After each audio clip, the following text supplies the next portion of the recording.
how important it is to have closer relationships.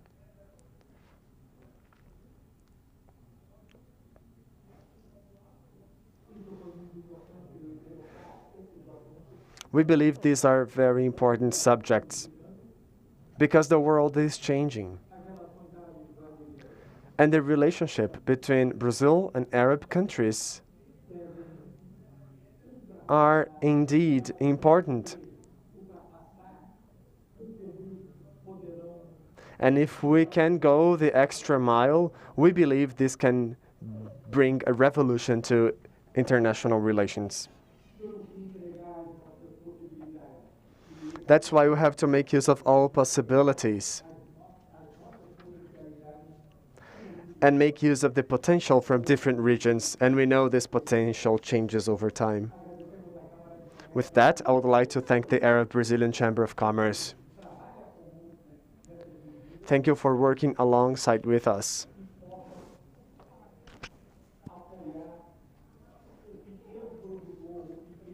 We want to make sure we provide support to small businesses.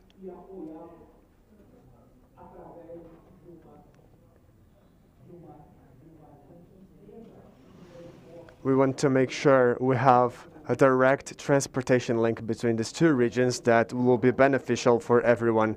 Once again, thank you to the Arab-Brazilian Chamber of Commerce. I would like to thank all the enterprises that have sponsored this event.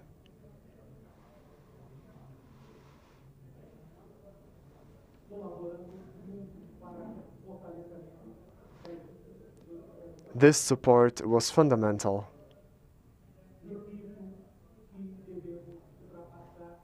Once again, we have to go beyond trade relationships. Thank you very much. Thank you very much, Mr. Secretary General. He talked about how important it is to have close relationships and go beyond trade relationships, namely imports and exports. Maritime lines will be fundamental in that regard. We're now going to show you a video with our sponsors who have helped us bring this event together. Sustentáveis fazem parte da nossa essência. Devolver água tratada ao ambiente, preferir as fontes de energia renovável e cuidar do bem-estar animal, firmando parcerias globais, ajudando a desenvolver as melhores práticas, faz com que, além de agentes, sejamos a inspiração para que mais pessoas façam algo também. Ser parte de algo maior não tem nada de mágica, mas é mágico. BRF. A Fambras Halal é pioneira em certificação halal no país. Há 40 anos oferece ao mercado mundial produtos certificados, respeitando os padrões internacionais de segurança dos alimentos. Contribuiu para que o Brasil se tornasse o maior exportador de proteína animal halal do mundo. Certificar com a Fambras Halal é garantia de reconhecimento mundial em qualidade e segurança. Fambras Halal, do Brasil para o mundo.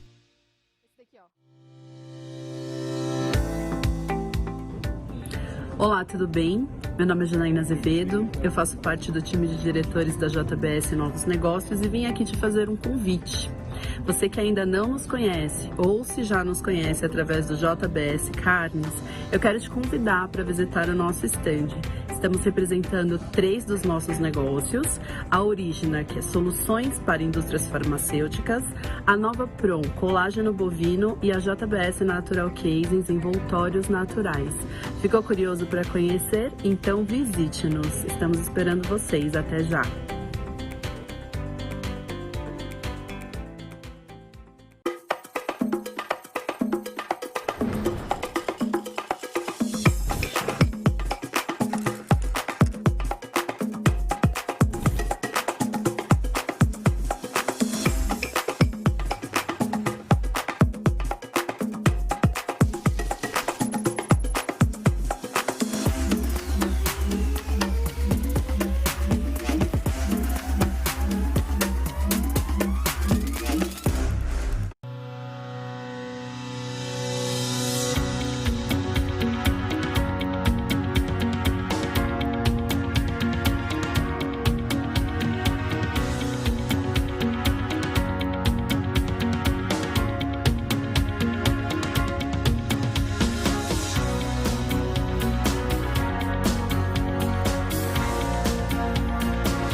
The whole world knows that Brazil is one of the leaders in exporting natural stones. And within this market, a company has made quality and diversity its solid base. Qualitá Group. Qualitá Group works with exclusive and exotic types of marbles, granites, and quartzites. It's 30 years of history looking and taking for the most beautiful of nature to the world. Be enchanted by the quality of Qualitá Group in your project. Imagine a world in which business buying was simpler. A world of wholesale buying in a single e-marketplace. Spend more time on your business and less time on finding the products and suppliers you need to do business. Join TradeLink to escape the old B2B trading barriers. TradeLink. Business buying simplified. Visit tradelink.com. Atitudes. E a Câmara. And now it is our pleasure to announce that we're going to have a virtual exhibit of our sponsors in this economic forum. To tell us more about this exhibit, which paves the way for new institutional and trade relationships between countries, I would like to invite the Secretary General and CEO, Mr. Tamer Mansour, and Miss Daniela Leite, Commercial Manager. Good morning and welcome. Hello, Renata. Good morning. Hello. Mr. Tamer, we've heard a lot about trade relationships and how beneficial they can be. We know that we have to go beyond imports and exports only. What can we expect from this virtual exhibit so that these relationships can become closer? Thank you. Good morning to you and to everyone who's watching us live. It is such an honor to kickstart this session. Well, Renata, this exhibit was thought of thoroughly. From the moment we decided to organize the Brazil Arab Countries Economic Forum in person, we had talked a lot with our sponsors. Our Dubai office helped us sparkle conversations. So we thought it was up to us to come up with a virtual solution, and it looks great. It is so beautiful. I'm sure you are going to love it. It may be even better than an in-person exhibit. Right, so let me show you what it looks like. We have different booths. This is the Arab Brazilian Chamber of Commerce booth. There are so many people around already. We have consultancy and market intelligence in the first floor. And on the second floor, you'll be able to talk to President Rubens. He will be giving you more details about the forum and about the trade show. I invite everyone to download our survey on Arab immigration to Brazil. This is a never-before-seen effort that was organized with the H2R Research and the Ibope Institute. You can also book your meetings with the members of our board, with myself, and with our president. We're here to help you. And for the very first time, we're going to have a specific space for embassies so people can access, and their ambassadors will be available to solve any questions. But let's talk about money. Well, yeah, that's also important. That's what we're here for, right? Yes, and I will let Danny explain that to us. All right, Danny, what will we see on the second floor? And actually, people at home can already see what the exhibit will look like. This is a beautiful trade show. You can book meetings, as mentioned by Mr. Tamer. What else can we do, Danny? Well, Renata, we are very excited. This is a beautiful trade show. We invested a lot so that companies can have greater relationships with Arab countries. We know many important products in the international supply chain are going to be offered. We also have some companies that will offer services. And I invite everyone to take a look at these companies' booths. You can book online meetings, you can WhatsApp message them, you can download this company's portfolio, and you can also visit our booth. As mentioned by Mr. Temer, our professionals are at your full service to help you, to solve questions. Sometimes companies don't know if there is opportunity in Brazil or in Arab countries, but that's what we're here for. We want to make sure companies interact as much as possible. We also have a cafe where you can network. So I invite everyone to have some virtual coffee with the other participants. See? Virtual coffee is also possible. That is correct. You will be able to network in our cafe. Whoever is connected will be able to talk amongst themselves, connect, and network. We're going to have 4 great days. Our team is at your service from 6 a.m. to 6 p.m. Brazilian time. So I wish you all great deals. Exactly, 6 a.m. until 6 p.m. because of the time difference between Brazil and Arab countries. So we want to make sure you can make the most out of this experience. AMBA has just launched their new podcast. We've got great explanations about the trade show, about the Arab world. So make sure you talk to them. So maybe you can just be there walking around and someone can approach you to interview you, all right? Good. So if you are in Brazil or in Arab countries or wherever you are, come visit our trade show and our booths.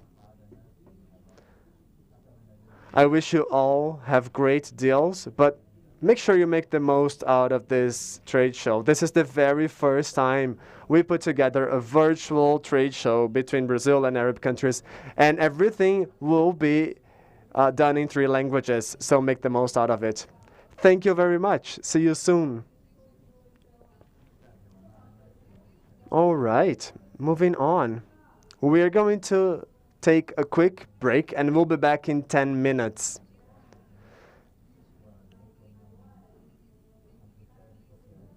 Now you can make use of these 10 minutes to download the survey and to access our trade show. Right? We'll be right back. Thank you.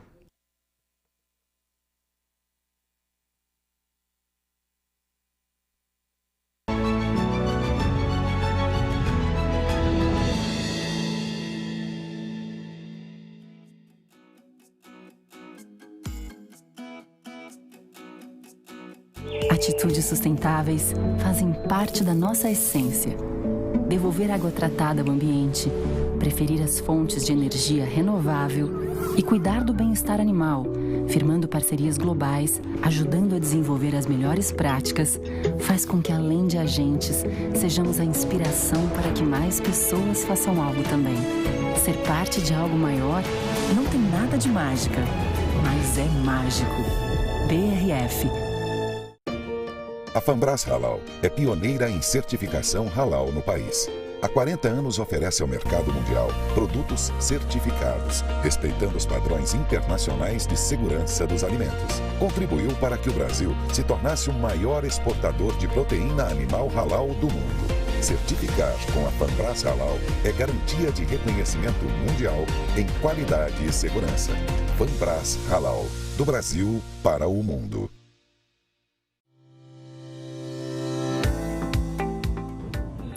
Olá, tudo bem? Meu nome é Janaína Azevedo, eu faço parte do time de diretores da JBS Novos Negócios e vim aqui te fazer um convite.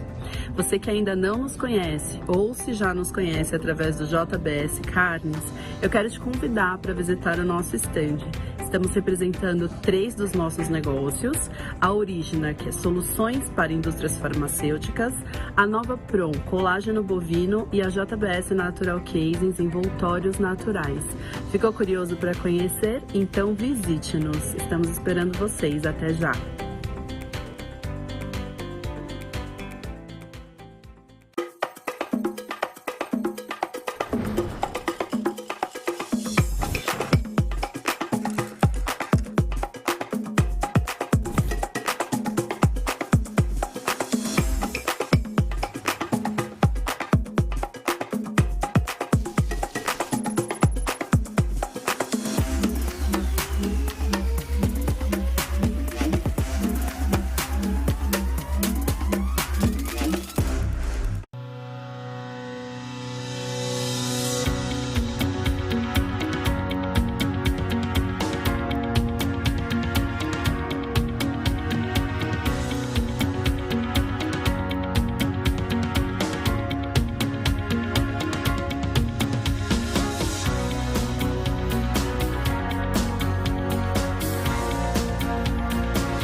The whole world knows that Brazil is one of the leaders in exporting natural stones. And within this market, a company has made quality and diversity its solid base. Qualitá Group. Qualitá Group works with exclusive and exotic types of marbles, granites, and quartzites. It's 30 years of history, looking and taking for the most beautiful of nature to the world. Be enchanted by the quality of Qualitá Group in your project. Imagine a world in which business buying was simpler. A world of wholesale buying in a single e-marketplace. Spend more time on your business and less time on finding the products and suppliers you need to do business. Join TradeLink to escape the old B2B trading barriers. TradeLink. Business buying simplified. Visit tradelink.com. Atitudes sustentáveis fazem parte da nossa essência. Devolver água tratada ao ambiente, preferir as fontes de energia renovável e cuidar do bem-estar animal, firmando parcerias globais, ajudando a desenvolver as melhores práticas, faz com que, além de agentes, sejamos a inspiração para que mais pessoas façam algo também. Ser parte de algo maior não tem nada de mágica, mas é mágico. BRF. A Fambras Halal é pioneira em certificação halal no país. Há 40 anos oferece ao mercado mundial produtos certificados, respeitando os padrões internacionais de segurança dos alimentos. Contribuiu para que o Brasil se tornasse o maior exportador de proteína animal halal do mundo. Certificar com a Fambras Halal é garantia de reconhecimento mundial em qualidade e segurança. Fambras Halal, do Brasil para o mundo.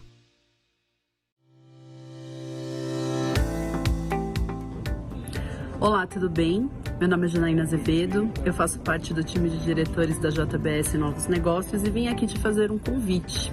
Você que ainda não nos conhece, ou se já nos conhece através do JBS Carnes, eu quero te convidar para visitar o nosso stand.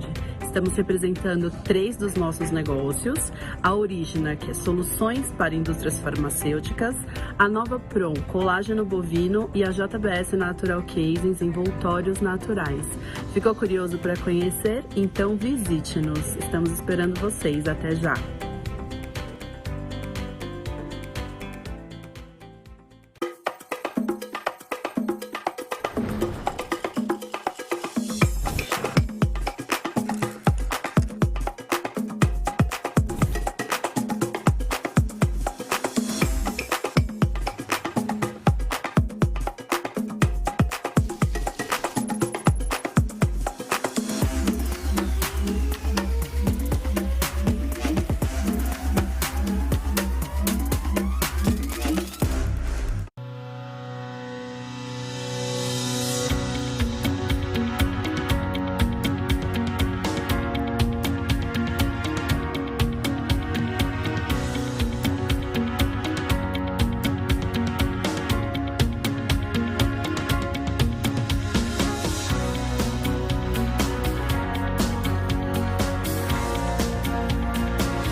The whole world knows that Brazil is one of the leaders in exporting natural stones. And within this market, a company has made quality and diversity its solid base.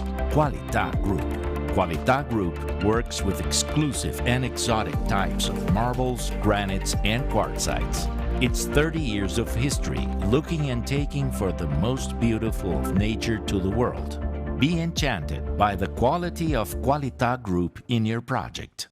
Imagine a world in which business buying was simpler. A world of wholesale buying in a single e-marketplace. Spend more time on your business and less time on finding the products and suppliers you need to do business. Join TradeLink to escape the old B2B trading barriers. TradeLink. Business buying simplified. Visit tradelink.com. Atitudes sustentáveis fazem parte da nossa essência. Devolver água tratada ao ambiente, preferir as fontes de energia renovável e cuidar do bem-estar animal, firmando parcerias globais, ajudando a desenvolver as melhores práticas, faz com que, além de agentes, sejamos a inspiração para que mais pessoas façam algo também. Ser parte de algo maior não tem nada de mágica, mas é mágico. BRF. A Fambras Halal é pioneira em certificação halal no país. Há 40 anos oferece ao mercado mundial produtos certificados, respeitando os padrões internacionais de segurança dos alimentos. Contribuiu para que o Brasil se tornasse o maior exportador de proteína animal halal do mundo. Certificar com a Fambras Halal é garantia de reconhecimento mundial em qualidade e segurança. Fambras Halal, do Brasil para o mundo.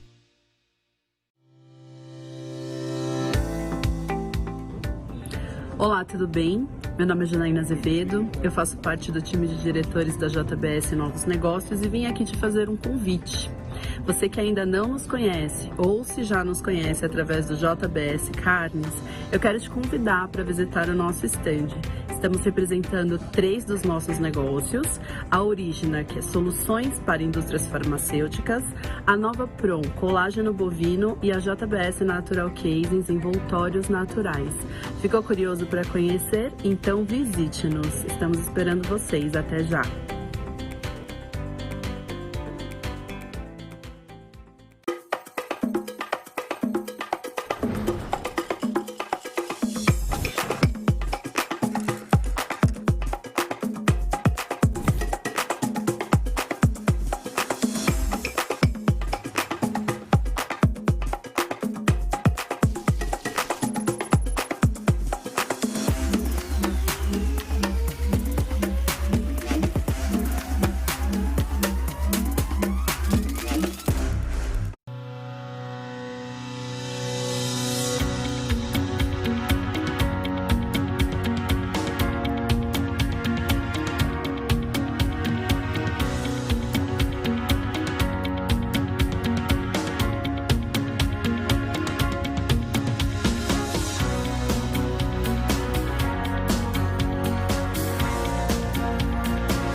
The whole world knows that Brazil is one of the leaders in exporting natural stones. And within this market, a company has made quality and diversity its solid base. Qualitá Group. Qualitá Group works with exclusive and exotic types of marbles, granites, and quartzites. It's 30 years of history looking and taking for the most beautiful of nature to the world. Be enchanted by the quality of Qualitá Group in your project. Imagine a world in which business buying was simpler. A world of wholesale buying in a single e-marketplace. Spend more time on your business and less time on finding the products and suppliers you need to do business. Join TradeLink to escape the old B2B trading barriers. TradeLink. Business buying simplified. Visit tradelink.com. Atitudes sustentáveis fazem parte da nossa essência. Devolver água tratada ao ambiente, preferir as fontes de energia renovável e cuidar do bem-estar animal, firmando parcerias globais, ajudando a desenvolver as melhores práticas, faz com que, além de agentes, sejamos a inspiração para que mais pessoas façam algo também. Ser parte de algo maior não tem nada de mágica, mas é mágico. BRF. A Fambras Halal é pioneira em certificação halal no país. Há 40 anos oferece ao mercado mundial produtos certificados, respeitando os padrões internacionais de segurança dos alimentos. Contribuiu para que o Brasil se tornasse o maior exportador de proteína animal halal do mundo. Certificar com a Fambras Halal é garantia de reconhecimento mundial em qualidade e segurança. Fambras Halal, do Brasil para o mundo.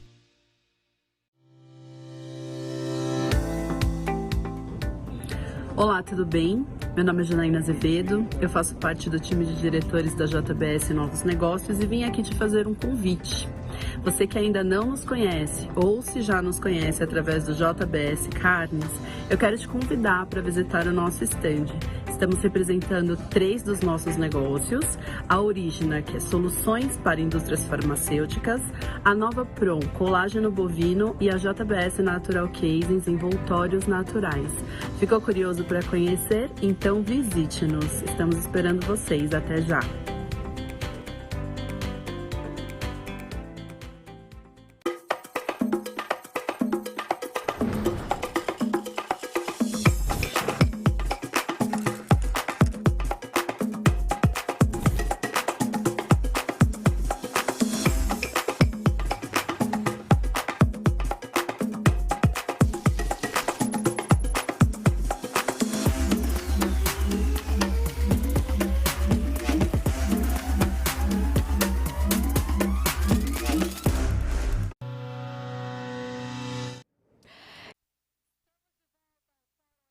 We are back with the Brazil and Arab Countries Economic Forum with our special online edition.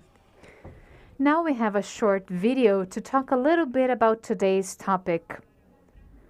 It will also approach perspectives for Brazil and Arab countries in this new global scenario.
So now let's go deeper into this topic, and we'll have the Special Secretary of Foreign Affairs and International Affairs of the Ministry of the Economy, Mr. Roberto Fendit. Good morning, Mr. Fendit. Welcome to our forum.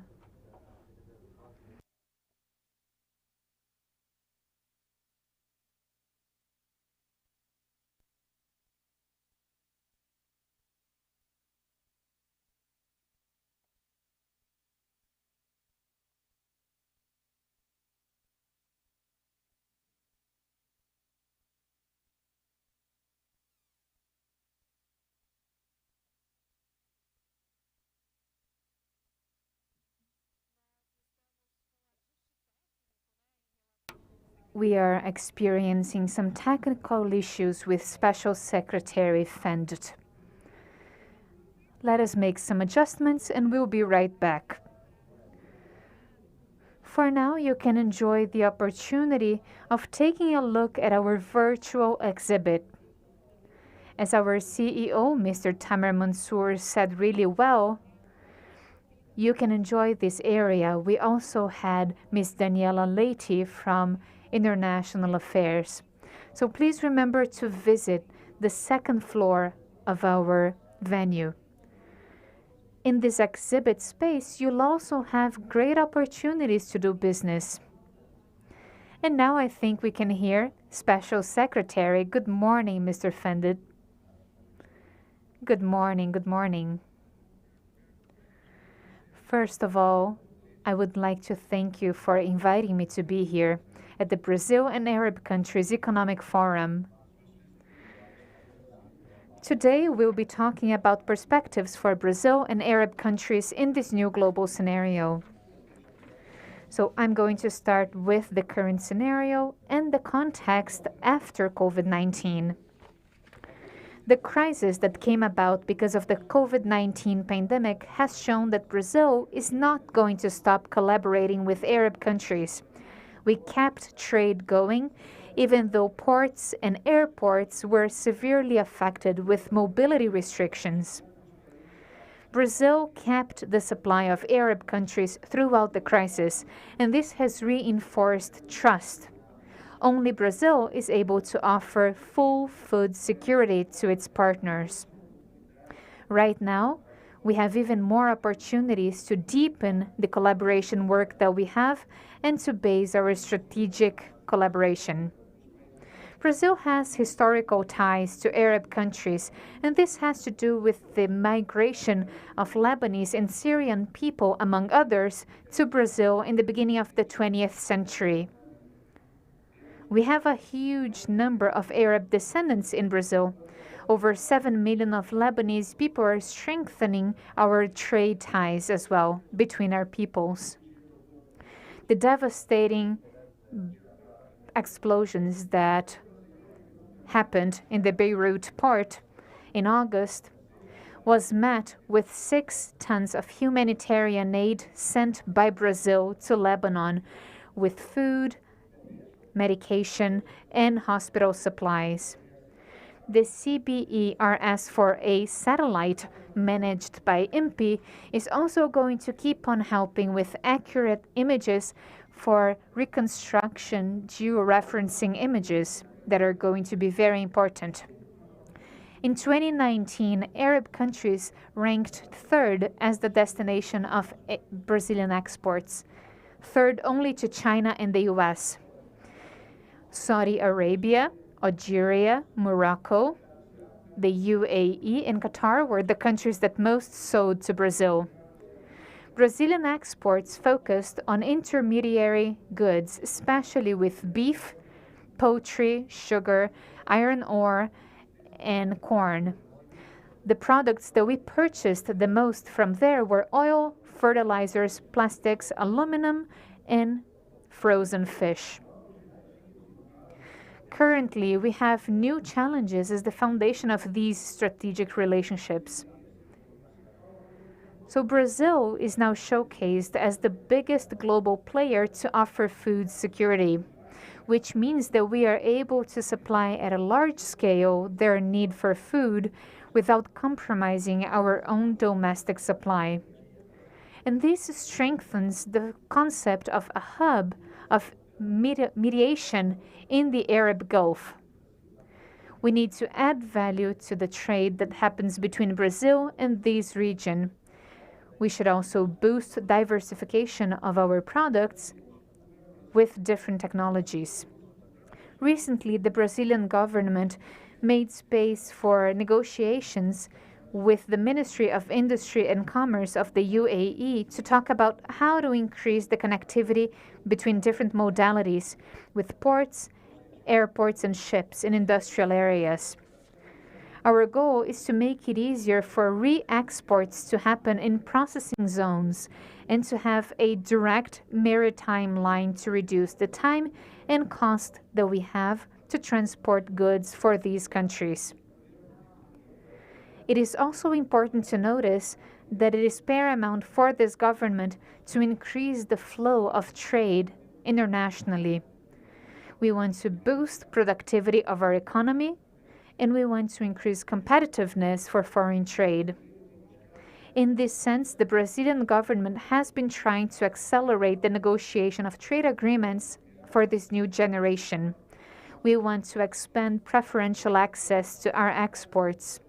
We also want to make it easier to import inputs and technologies at very competitive prices.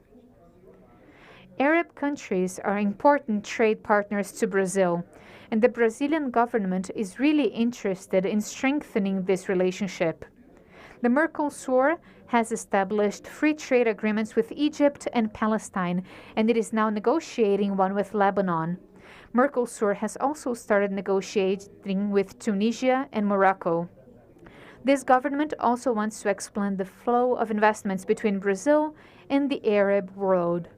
For that, we understand we have to do two things. Number one, we need to improve regulations to diminish barriers when it comes to tariffs and to work with our infrastructure for energy. For that, it is paramount for us to work on new cooperation agreements to facilitate investments, and we are already talking to Saudi Arabia and Qatar. It is also important for us to have agreements to avoid double taxation.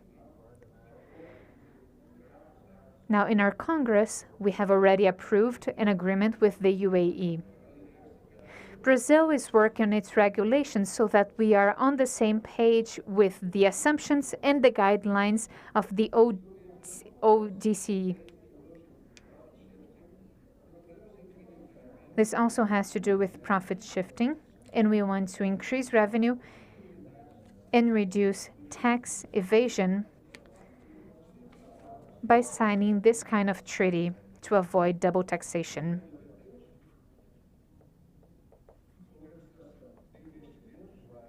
Now, when it comes to investments, the sovereign funds of the Gulf countries, among which we have the Qatar Investment Authority, the Saudi Arabia Public Investment Fund, and the UAE funds, and we have some from Dubai and some from Abu Dhabi, have strengthened their ties with Brazil in the past few years. This relationship was made even stronger after the visit by President Jair Bolsonaro to these countries in October 2019. We want to build a joint agenda to strengthen Brazilian participation in the G20 summit, which is going to happen in Riyadh in November 2020. In the initial conversations with these sovereign funds, we've seen a guideline to diversify investments so that we can reduce reliance on GDP for these countries on non-renewable fossil fuels. To provide well-being for their populations, they have been investing a lot in projects with appropriate financial profitability in the long term. That is why they've become preferential investment partners for Brazil in our economic recovery. This helps them overcome their flaws in infrastructure, and it also helps the Brazilian competitiveness level. We also know that we can supply Arab countries with food. Now I would like to talk about the role of Arab chambers of the private sector in this new context. Just like in other trade bilateral relationships, the role of the private sector is extremely important for the Brazilian government to strengthen trade and commercial relationships with our partners in the Arab countries. The government has been working closely with private entities like the Arab-Brazilian Chamber of Commerce, especially when it comes to topics like the exports of certified protein, like halal protein, its relationship with Arab countries, and agreements that were being negotiated in addition to deepening the agreements that we already have, but which we can expand in scope and reach. As we can see in the numbers of the trade relationship between Brazil and Arab countries, we have a lot of room for growth when it comes to technical and regulatory issues to expand the exchange of goods, assets, and investments, including services. So these were the initial remarks I had for you. I'm available to answer any questions you might have, and I'm open to any comments or criticism. Thank you very much. It's been a pleasure.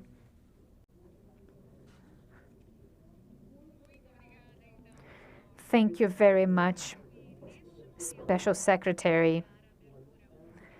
And right now, we have the official opening of the 2 new international offices by the Arab Chamber, which are strategic for Brazil and which will foster trade and business internationalization. It will also foster cultural exchanges. Our first office was opened last year in Dubai very successfully, and now we'll have another 2 international offices, one in Cairo and none in Riyadh. These offices will make trade even easier between Brazil and the Arab countries. Right after that, we're going to watch a video, and after that, Mr. Rubens Hanun, the president of the Arab-Brazilian Chamber of Commerce, is going to be with us once. Seguindo o sucesso do escritório internacional em Dubai, que abriu o caminho para a consolidação da internacionalização da Câmara de Comércio Árabe Brasileira, inauguraremos mais 2 bases internacionais que navegam na esteira de arrojo e desenvolvimento em que o mundo árabe trafega. Buscando consolidar nossa presença em mercados estratégicos para o Brasil, Câmara de Comércio Árabe Brasileira criará com 2 novos pontos de conexão ainda mais sinergia entre os países membros da Liga Árabe e o Brasil. Encurtando distâncias, promovemos a interação e o diálogo entre diferentes, aproximando empresas brasileiras e árabes dispostas a conhecer e desbravar estes 2 mundos, proporcionando assim ainda mais e melhores relações entre governos, empresas e entidades setoriais dos 2 lados do Atlântico. Seguimos criando pontes e construindo o futuro através da abertura de 2 novos escritórios em Riad e no Cairo. 2 mercados em franca ascensão com populações cada vez mais jovens e conectadas. Uma relação a cada dia mais sólida, selada pela recente visita do governo brasileiro aos 2 países. Estaremos agora ainda mais próximos do Egito, que até o momento é o primeiro país árabe com quem o Mercosul possui acordo de livre comércio em uma experiência inovadora e próspera. Mercados repletos de oportunidades e de extrema importância para o Brasil em temas como infraestrutura, segurança alimentar, tecnologia, sustentabilidade, investimento, entre outros tantos. O futuro já começou. E a Câmara de Comércio Árabe Brasileira abre mais 2 portas deste momento tão promissor.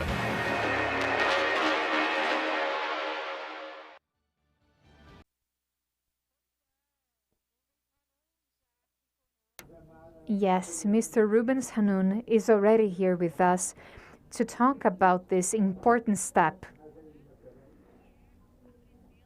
But before that, before we sign the document, let's talk about these 2 new offices.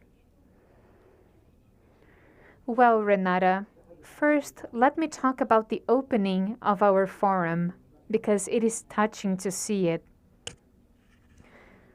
I am so very happy to see all of these guests and all of these authorities talking about our relationship and how we can foster this growth. Now, to talk about the offices, Special Secretary Mr. Fendt also talked about how we can grow this relationship and how we can work on new endeavors. His Excellency President Bolsonaro also mentioned the office of the Arab-Brazilian Chamber of Commerce in Dubai because this office was a landmark for us. Of course, we have strategic planning for the future, and we want the chamber to go international. So in February 2019, launching an office in Dubai was a landmark for us. And with us being there physically in Dubai, of course, we're able to attract a lot of business opportunities for Brazilian companies. It was also as of that moment that Arab countries and Arab companies also became members of the Arab-Brazilian Chamber of Commerce and looked for their partners here in Brazil. They were also able to supply us with products. Now we're going to open 2 new offices. In Riyadh, we'll be able to work on the ports of Saudi Arabia as the important hub they are. They are extremely important and they are developing really well. We're going to have very important work there.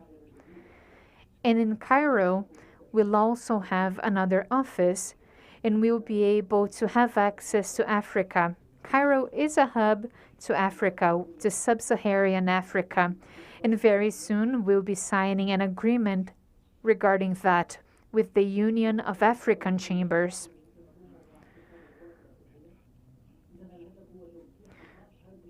Through that, we're able to expand our market, not only to work in the Arab markets, but to work in the expanded Arab region, because we are talking basically about 2 billion consumers if we think about their expanded market.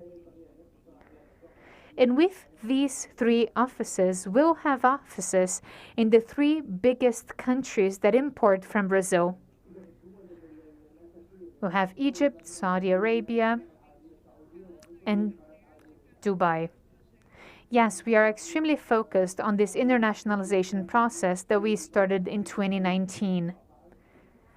And now we move ahead with a lot of enthusiasm, as we can clearly see from both Brazilian authorities and Arab authorities.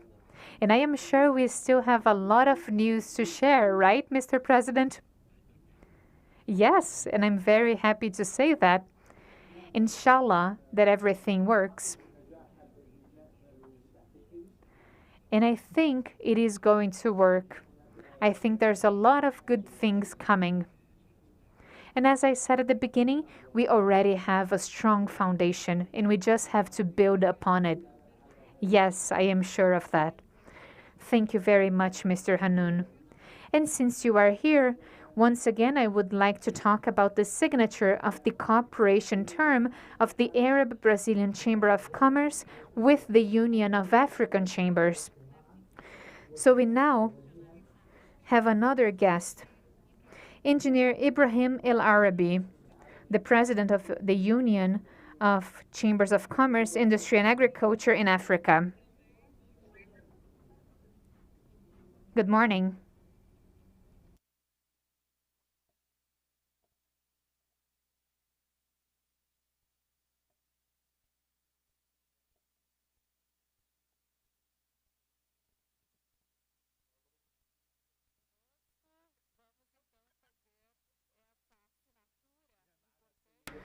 So we now have Mr. Arabi with us, and we are going to proceed to this important signature event.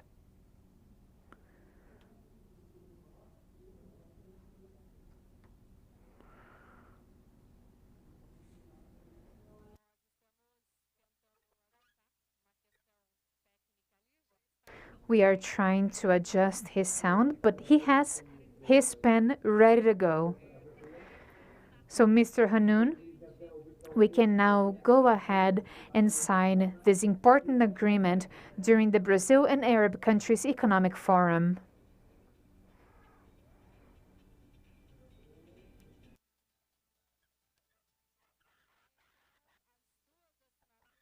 There we go. We have both signatures. That's excellent. And we have a lot more ahead of us.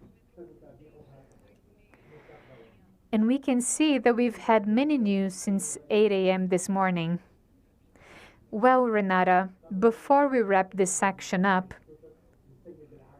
I would like to thank Mr. Arabi for this document. Thank you very much for opening the doors of the Union of African Chambers. As I said, we'll be able to work a lot with Sub-Saharan Africa. I would also like to thank him for the meeting we had in February. Over this meeting, we were able to work on an agreement that enabled us to have an office in Cairo. Our office in Cairo will be in the facilities of the Egyptian chambers that Mr. Arabi presides over. Thank you very much, Mr. Arabi. Thank you very much. Yes, thank you very much, Mr. Arabi. We'll have a short break now and we'll be back in a few seconds. Thank you.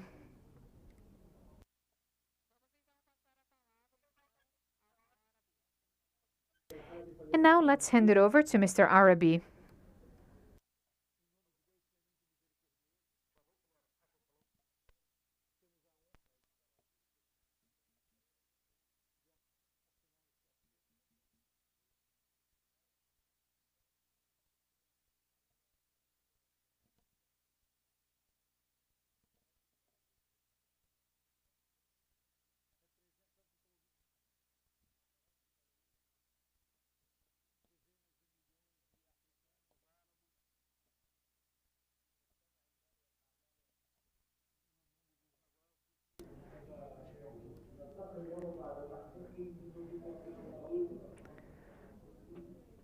Thank you very much.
Thank you very much. I am sure we're going to be more open to even more business and more opportunities. So now we are going to start today's panel about how the future is now, perspectives for Brazil and Arab countries in this new global scenario. Our moderator will be an expert in the Middle East, Dr. Ghada Al-Harti from Saudi Arabia. Here are the panelists. Assistant Secretary General for Economic Affairs in the League of Arab States, Mr. Kamal Hassan Ali. Ambassador and CEO of the IRICE, the Institute of International Relations and Foreign Trade, Mr. Rubens Barbosa.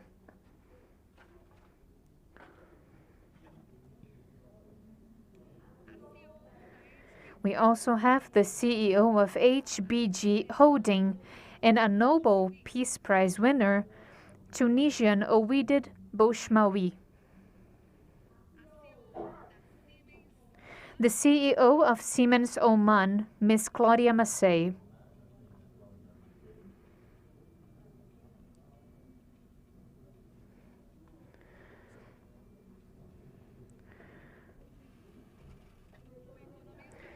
The Chief Economist and Director of Research and International Cooperation of Afreximbank, Mr. Hippolyte Fofak.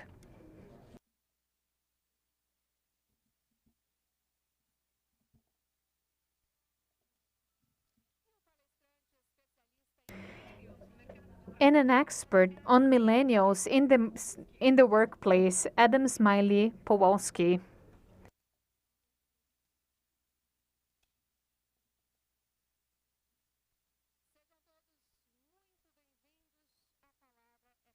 Welcome, and I now hand it over to you. Enjoy the forum and enjoy the first discussion of today. Thank you. Bom dia.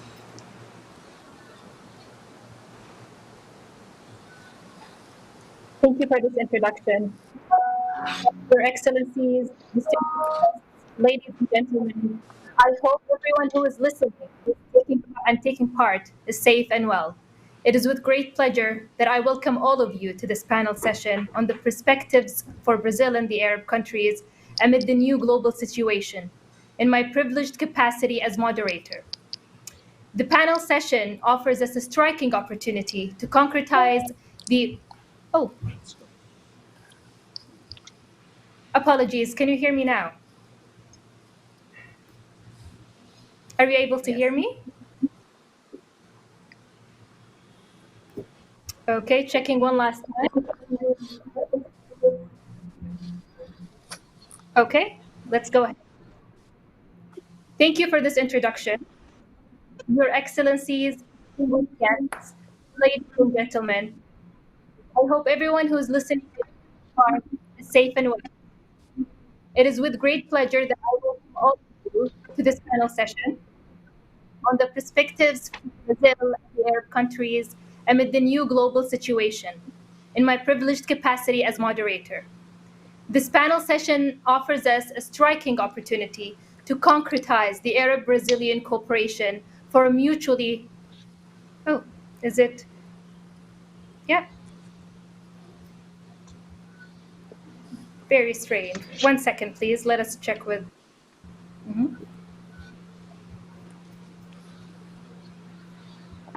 Are we back on? Can you hear me now?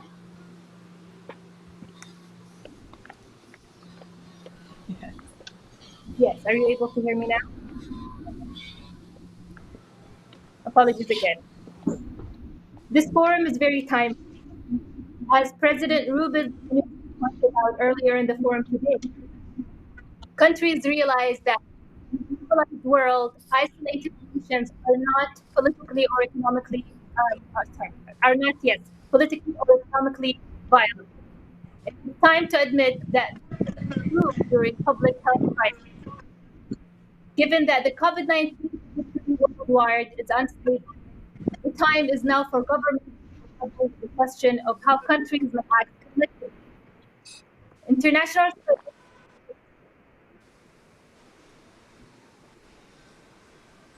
International trade plays a critical role in economic development, since it provides employment, contributes to the transfer of technology, and is an important source of exchange needed for imports of capital and intermediate goods. Brazil's relations with the Arab world are witnessing many developments. The trade balance between Brazil and the Arab countries recorded a remarkable growth of 50% on an annual basis over the last few years, reflecting robust trade relations between the two sides. This year, the leaders of the world's 20 largest economies, including Brazil and Saudi Arabia, will come together for the first time in an Arab capital, Riyadh, in what will be a virtual summit to preside over the world's greatest challenges and opportunities. There is a considerable scope to influence the Arab-Brazilian relations around trade and investments. This also opens opportunities for diversification in terms of both markets and products, which is crucial for reducing vulnerability to external shocks in both our regions. I call upon you, distinguished panelists, to contribute openly and enlighten us as to what is coming next for our regions in order to have fruitful deliberations. Without further ado, let us start with the panel. Our first speaker is Ambassador Lourdes Barbosa. Over to you, Ambassador.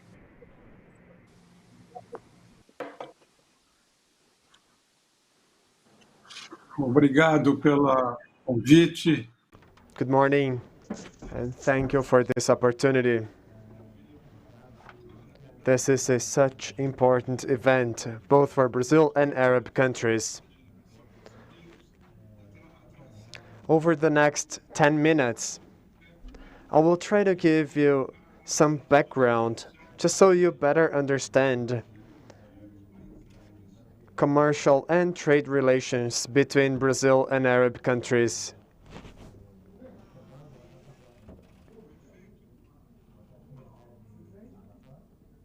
The global consequences of the pandemic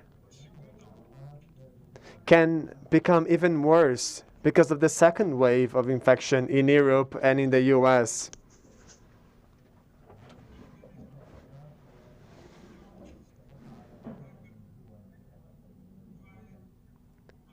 There will be long-term consequences to this crisis.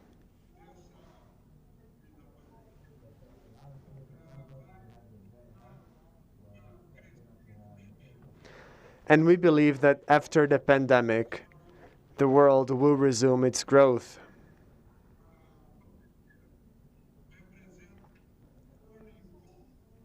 We believe the pandemic is a turning point in the world's history. That is valid for the economy and the geography of different countries. This year, the global economy should decrease by 4.5%, and next year, growth should reach 5.2%. We believe public debt and interest rates may pose a great problem. For foreign trade, we believe the decrease will be even higher. There should be a 10% reduction in trade relations this year. And next year, uncertainties do not end. So our perspectives for the future have to do with a great level of uncertainty for global economy and for international trade. Let me talk about three consequences of the pandemic. The pandemic will increase the number of changes in international trade, economy, and foreign policies. And these are the three consequences I wanted to mention since I have little time. First, new trends in the international market will emerge. Secondly, perspectives for the WTO will change. And thirdly, there may be new uncertainties that will get in the way of the international trade performance levels. The first impact has to do with the trends for foreign trade. I believe that the future of globalization will be more determined by services than by the trade of goods. 1/5 of all global trade has to do with services. E-commerce will need to overcome some challenges. And in that regard, we have to mention the tensions between the US and China. Another increasing trend is the diversification of supply chain. Strategic products are going to be produced domestically, namely in healthcare, in the pharma industry, and for hospital devices. Sovereignty becomes pivotal now. Countries are having more of a protectionist approach to prevent vulnerabilities. This year alone, more than 120 commercial restrictions were identified by the WTO. The second major impact will be upon the WTO itself. Countries from the Middle East and from South America highly depend on the WTO initiatives. They need their support to solve trade conflicts and to negotiate new agreements. And there has been a crisis inside the WTO, especially because of the stance the U.S. has been taking. The crisis in the World Trade Organization doesn't come by itself. There are other multilateral bodies that have also faced challenges, such as the WHO and the UN itself. In the WHO, a new director should be announced soon, a woman from Africa. And she will have to help us solve the problem with appealing bodies.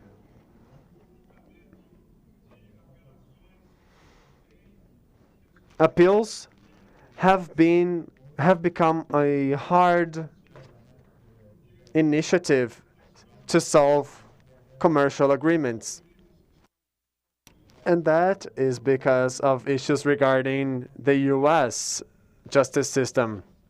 In the WHO, we should advance with multilateral relationships. As we saw in the Trade Easiness Agreement.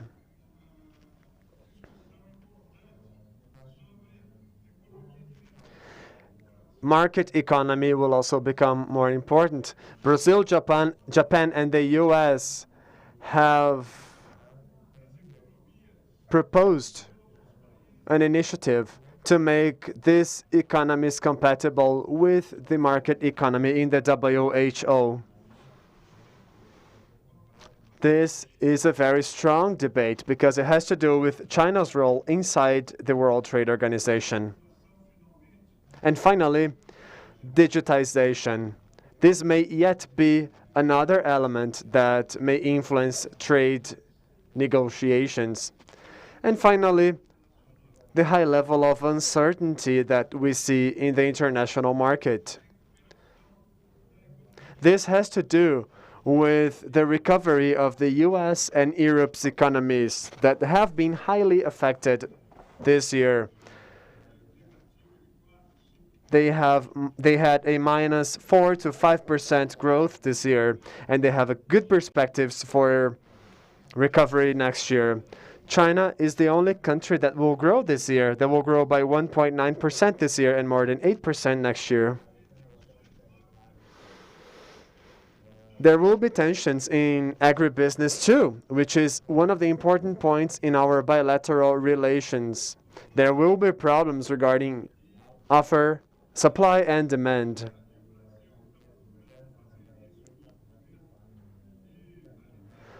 Brazil is working hard to supply Arab countries with food. So food safety will become increasingly important, as well as sanitary initiatives. That will be our major concern next year. There's a high level of uncertainty all around the globe, especially regarding the relationships between the US and China. It started as a trade war, then they went beyond. It became a technology war, and over the next years, we believe we should see a military technology war.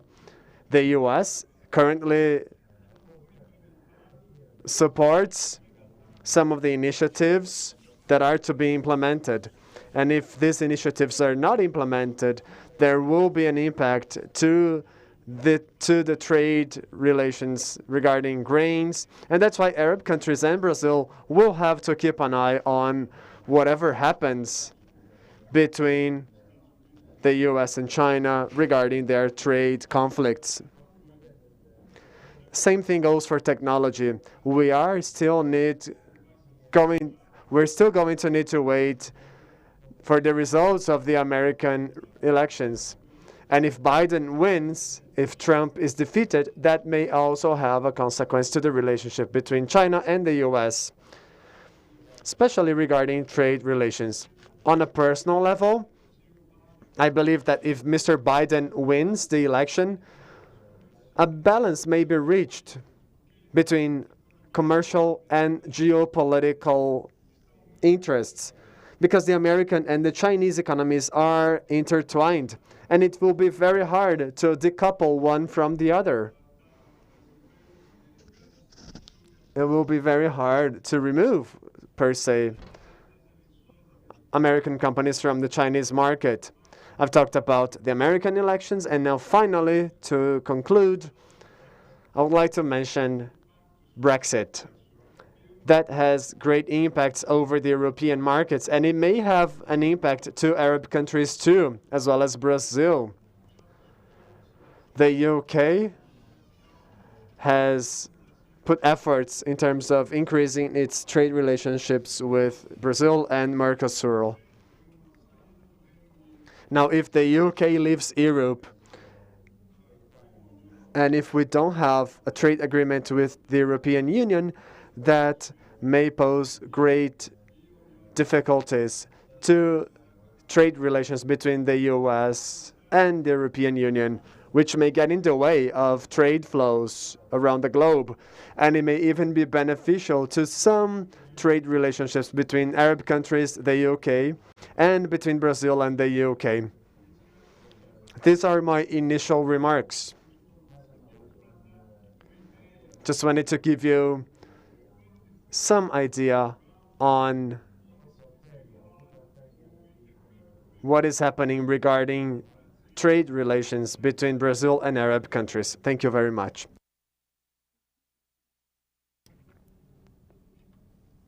Thank you for insightful answer.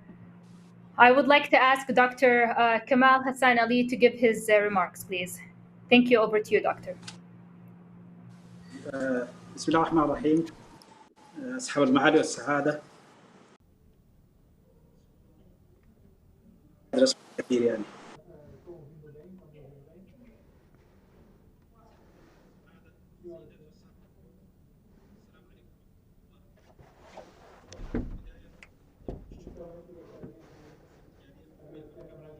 Agora foi.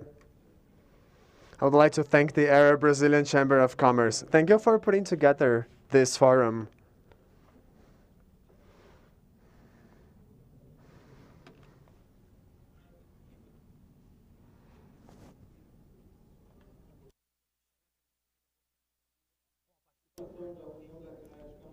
The Union of Arab Chambers is happy to be here.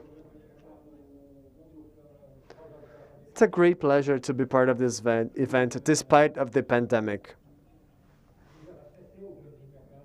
Because of the pandemic, many markets couldn't get their goods.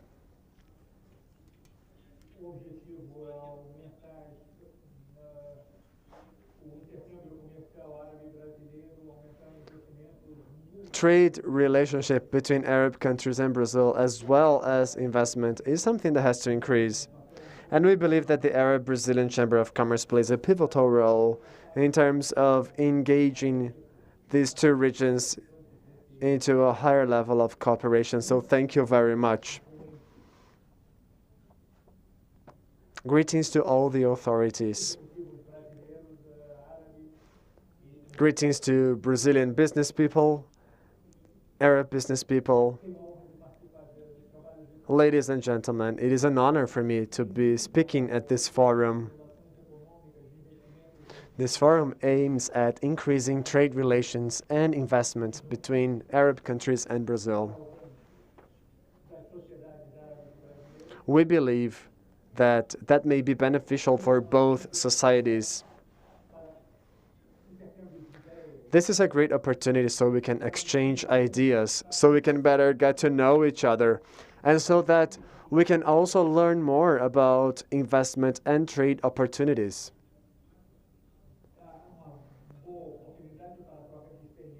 This is an excellent opportunity to exchange experiences, especially in such special times.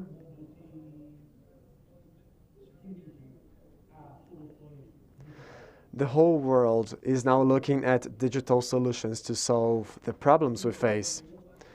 So, ladies and gentlemen,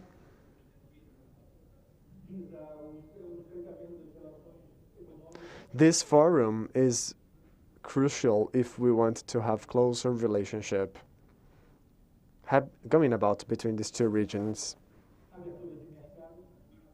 It's also going to be important so we can open new markets, so we can create a great business environment, especially regarding transportation and maritime transportation.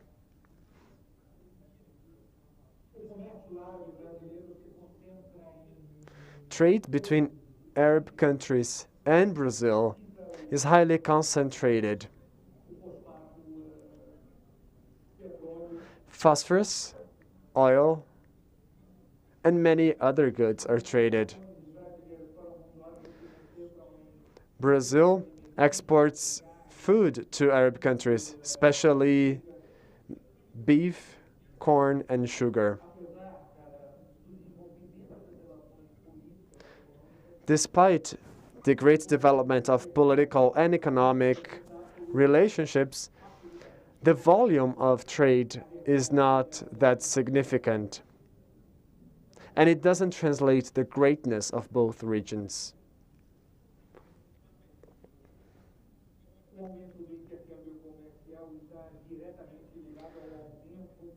Increases in trade are intrinsically connected with an increase in investment in both regions.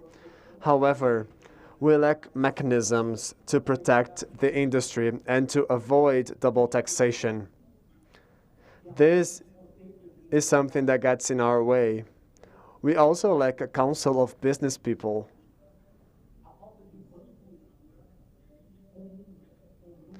There are also not common banks that are willing to fund Arab-Brazilian projects. Ladies and gentlemen, considering all that, I would like to highlight Arab investment all over the globe. There is Arab investment agreement that fosters Arab investments all around the world.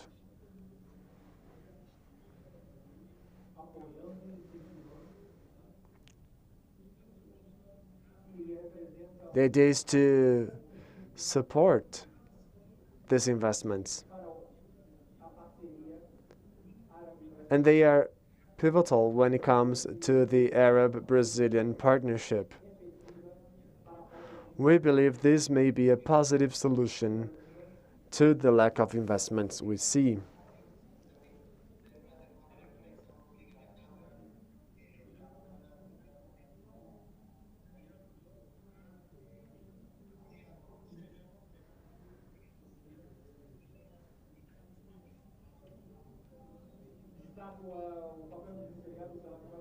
Ladies and gentlemen, I would like to highlight the role played by the Arab-Brazilian Chamber of Commerce in this effort of reaching this greater trade between the two regions. Trade relations between Brazil and Arab countries was more than $20 billion in 2019, which was a significant increase. Arab countries ranked third when it comes to Brazilian exports to different countries. The UAE is the main trade partner to Brazil.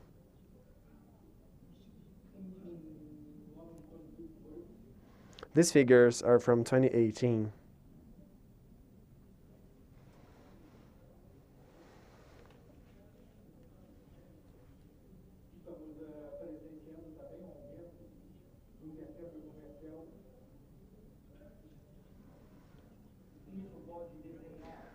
Trade is on the rise, and that may change the way bilateral relations are established. Ladies and gentlemen, the Arab-Brazilian Chamber of Commerce, along with the Union of Arab Chambers and the Arab League, is working hard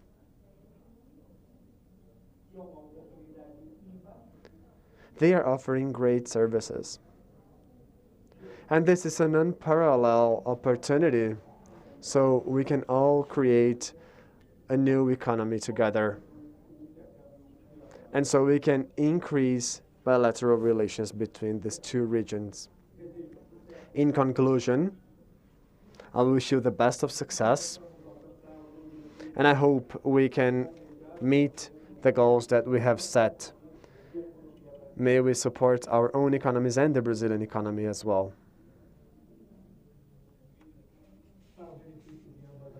We believe this may be beneficial to both parties. May God's peace be upon you. Thank you. Thank you, Dr. Kamal. Muito obrigado. Collaborating and good examples on working together for a better future. Can I please ask the panelists who are not speaking to kindly mute their microphones? Moving on, we are going to hear now from Widad Bouchmawi. Over to you, Widad. Thank you. Thank you so much. I'm so happy and so proud to be with you this today. I'd like, to be more practical and to speak as an entrepreneur about the situation. The situation should be better, but now we know, the perspectives are down because we are now focusing a new situation. The impact of this coronavirus everywhere. The virus, the COVID-19 has spread around the globe, and the pandemic caused, the largest global recession in the history. We have now more than a third of the global population at the time being placed on lockdown. And now, we have to look differently for the ways how we can survive, how we can live with this pandemic. I think what is the pandemic showed us today, and it showed the world that the world needs more solidarity, and the answer to this problem, a very serious problem, is cannot be found individually but together. We have to be together and to find the solution together, because we need a joint effort, and we have, in all levels, because it's very important now to look for new perspectives, to look for a better, future. And I think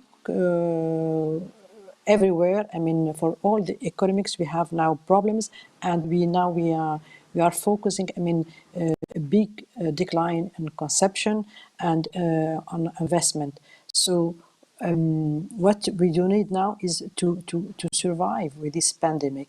And just to speak about the relation between Arab countries and Brazil, I think all of us know that Brazil's economy is considered to be, the largest in the South America, and one of the fastest growing economy in the world. So opportunities are there, and we have to learn and to know how we can take those opportunities to boost, the exchange, the trade exchange and investment here in our Arab world countries and in Brazil also.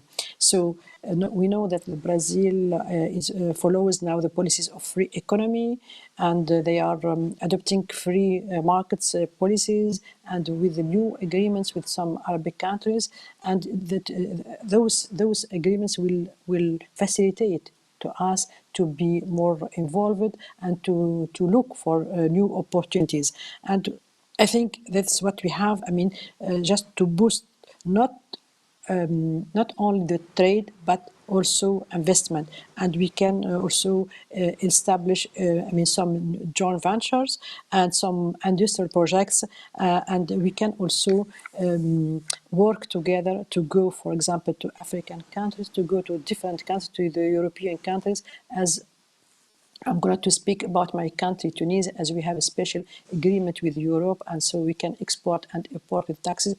Tunisia could be a hub for Brazilian products to be exported in the European market, in the European market. As we know, the commercial relation between Tunisia and Brazil is not so big. We are just a small country. We are 11 million.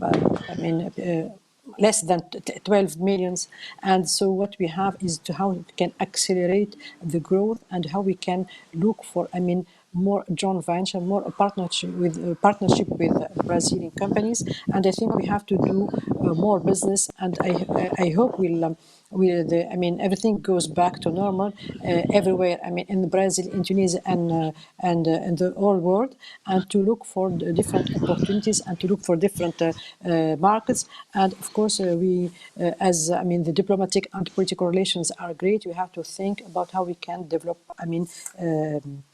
Business and opportunities.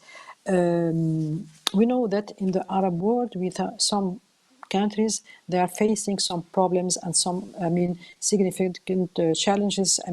Some countries, in the Arab world, have some problems. They have conflicts. There is poverty there, and they are facing very, difficult challenges of water, stress, air pollution, and others, on the other hand, they have large reserves of oil and gas, so we can combine this, between those rich companies, the rich regions, and with the poor and middle-class region to develop together a better joint venture.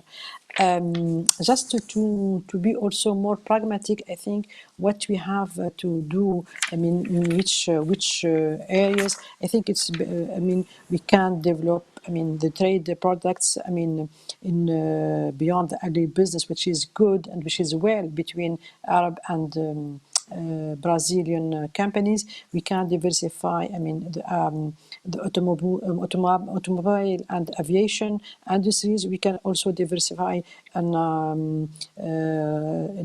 technology, in new technology, and also in, we can some areas could be an economic hub to discover and to go to other companies. And what is very important is we need also the political will, because without this political will to boost, private sector, without this political will to have new agreements, and without taxes, with the free, markets, we could not, hope to boost and to increase our trade or our investment in the two sides.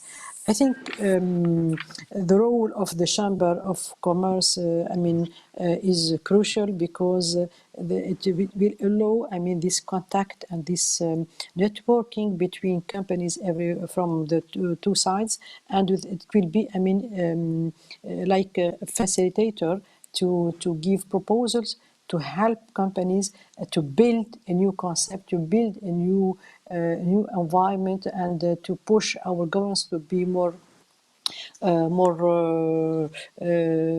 practical, and to have this this environment with free legislation, with the free taxes. And it's very important, to the role of this Chamber of Commerce, to be like the helper, or let's say the locomotive, to push the will, and to push the private initiatives. The opportunities are there, and we have to take part, and we have to build a new cooperation, to build a new relation, and it depends on us, on our ability, on our capacity as private sector, and also it depends on the political will. So I think the future should be better for all of us. Of course, it depends on how we can manage and how everybody will manage this pandemic, because now we are focusing, I mean, it's particular a pandemic, and we have each one of us try to find the best solution. I mean, to go and to avoid, I mean, this pandemic. But I think the future is for us, and we can develop better relation. Just we have to keep on, and just we have to be always together and to think collectively. Thank you so much. Thank you, Widad. You've certainly left us with a lot to consider. Let's move on to our fourth panelist, Claudia Massi. The floor is yours, Claudia.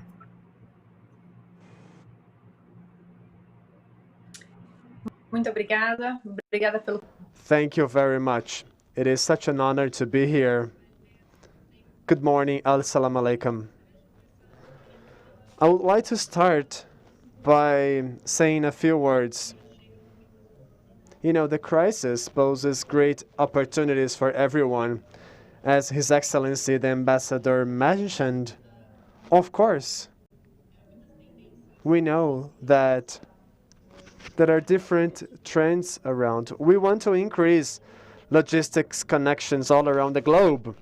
Many countries want to make sure they meet their supply chain demands, especially for consumption goods, such as drugs, which are the most critical ones, and, of course, food. And that is no different for Arab countries.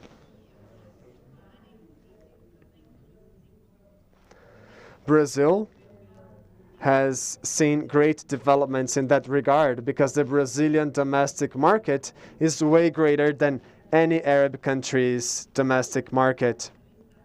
But as we've heard from the previous panelist, generosity is a key word right now. It's about how countries can join forces and help one another.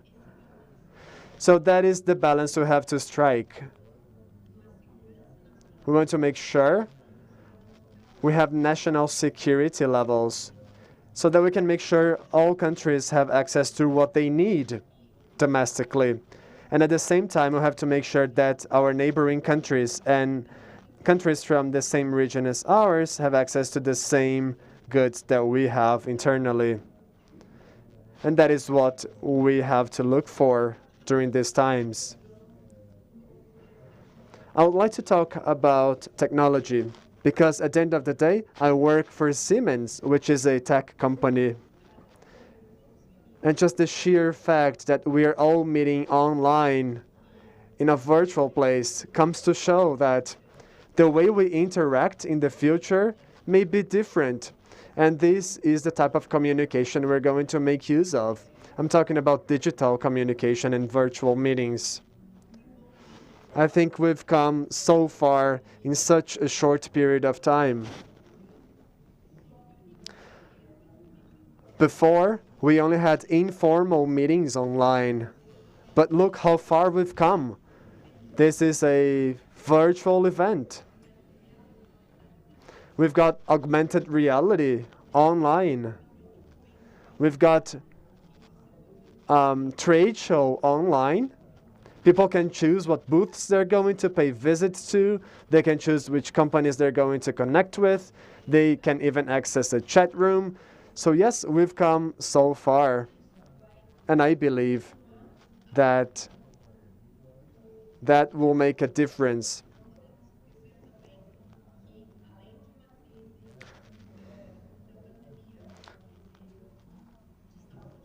Aside from the pandemic and this healthcare crisis, we're also facing an economic crisis and some political crisis all around the globe. But we also have a climate crisis that we have to face. It is an already ongoing crisis, and it will be there unless we change our behaviors. We can't underestimate how severe this climate crisis is. We have no other planet to go to. Let us remember that. And this is yet another reason why we have to join forces and change our behavior. We want to make sure we can prevent this climate crisis from becoming even worse, which can make the whole situation even more complicated as compared to the current situation. I would like to build upon what His Excellency the Ambassador mentioned. He said there is an ever-growing trend of increasing the offer of services, and I believe that is true, especially regarding technology.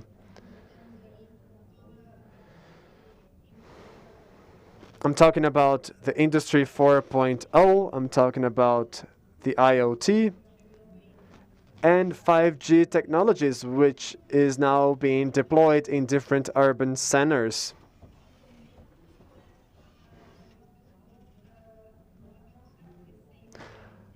Because of all these technologies, people are becoming somewhat afraid, because on the one hand, technology brings us together, but on the other hand, technology makes us more exposed to threats, and that is why cybersecurity becomes increasingly important.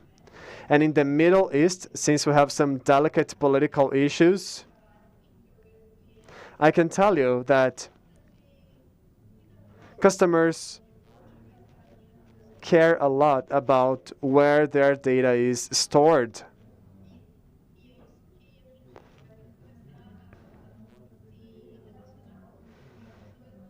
We will need to work with data the same way we dealt with oil in the past. In the past, oil was the main wealth, or the main representation of wealth. Nowadays, data is the new oil. So countries will be more or less vulnerable according to where their data is stored. This is also part of the new normal, quote unquote. So yes, technology helps us move forward in different ways and from different perspectives. But at the same time, there are many political consequences to these technological advances. So we've been evolving technologically, but there's always a human touch to it.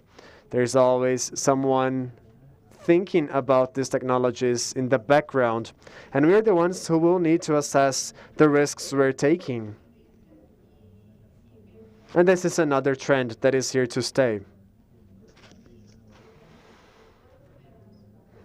And all those aspects need to be considered if we are to develop new technologies to connect more regions of the world.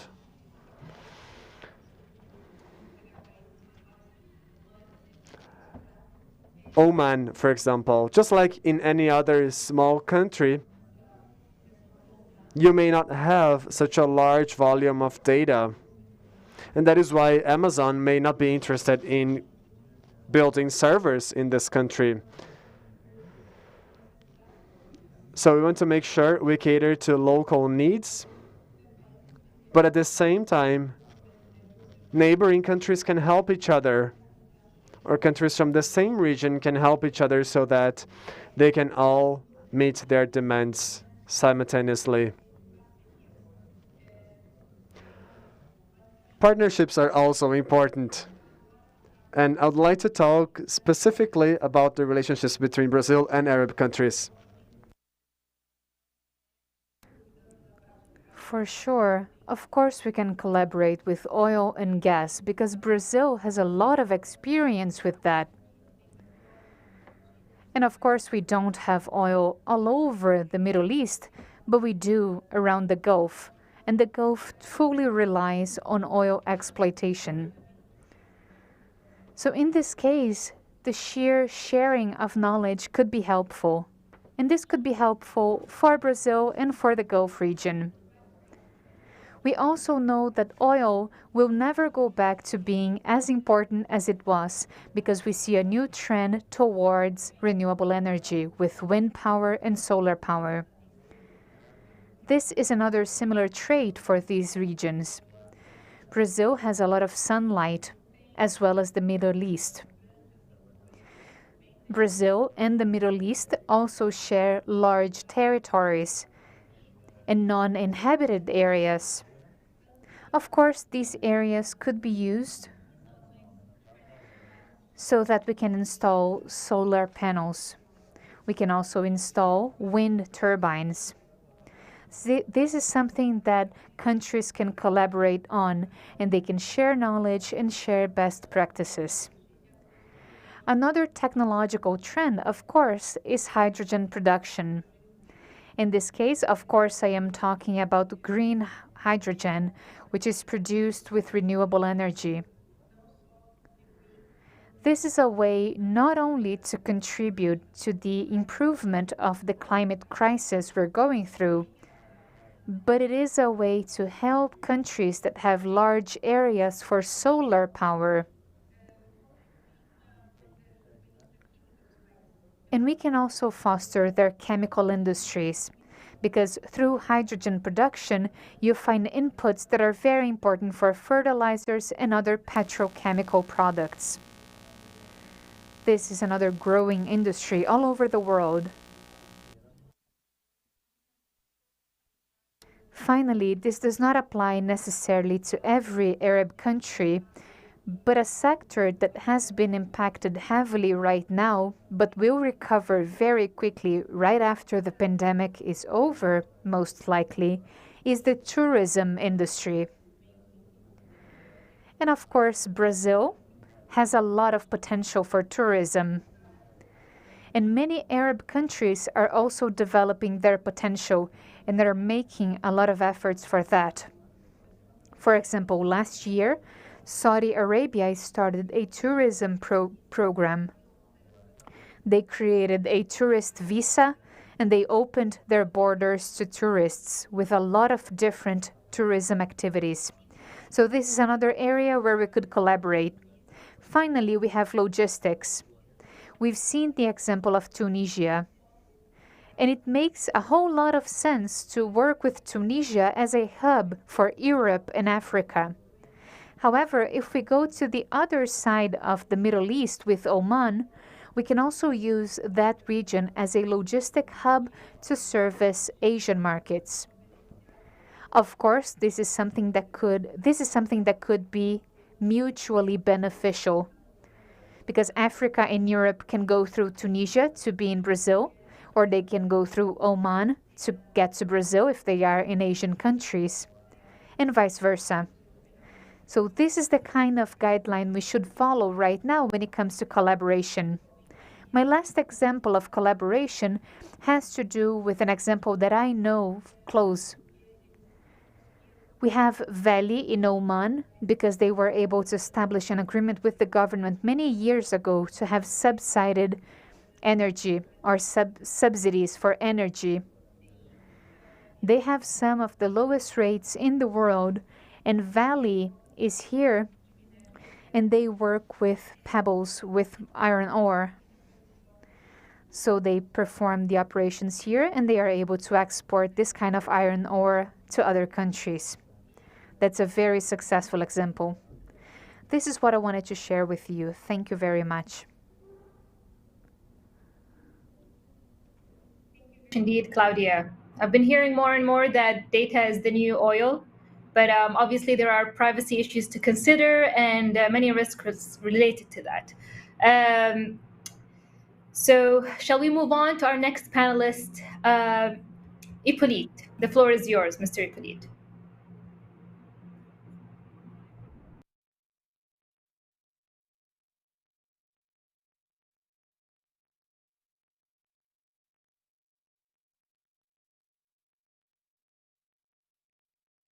Negotiating the African Export-Import Bank.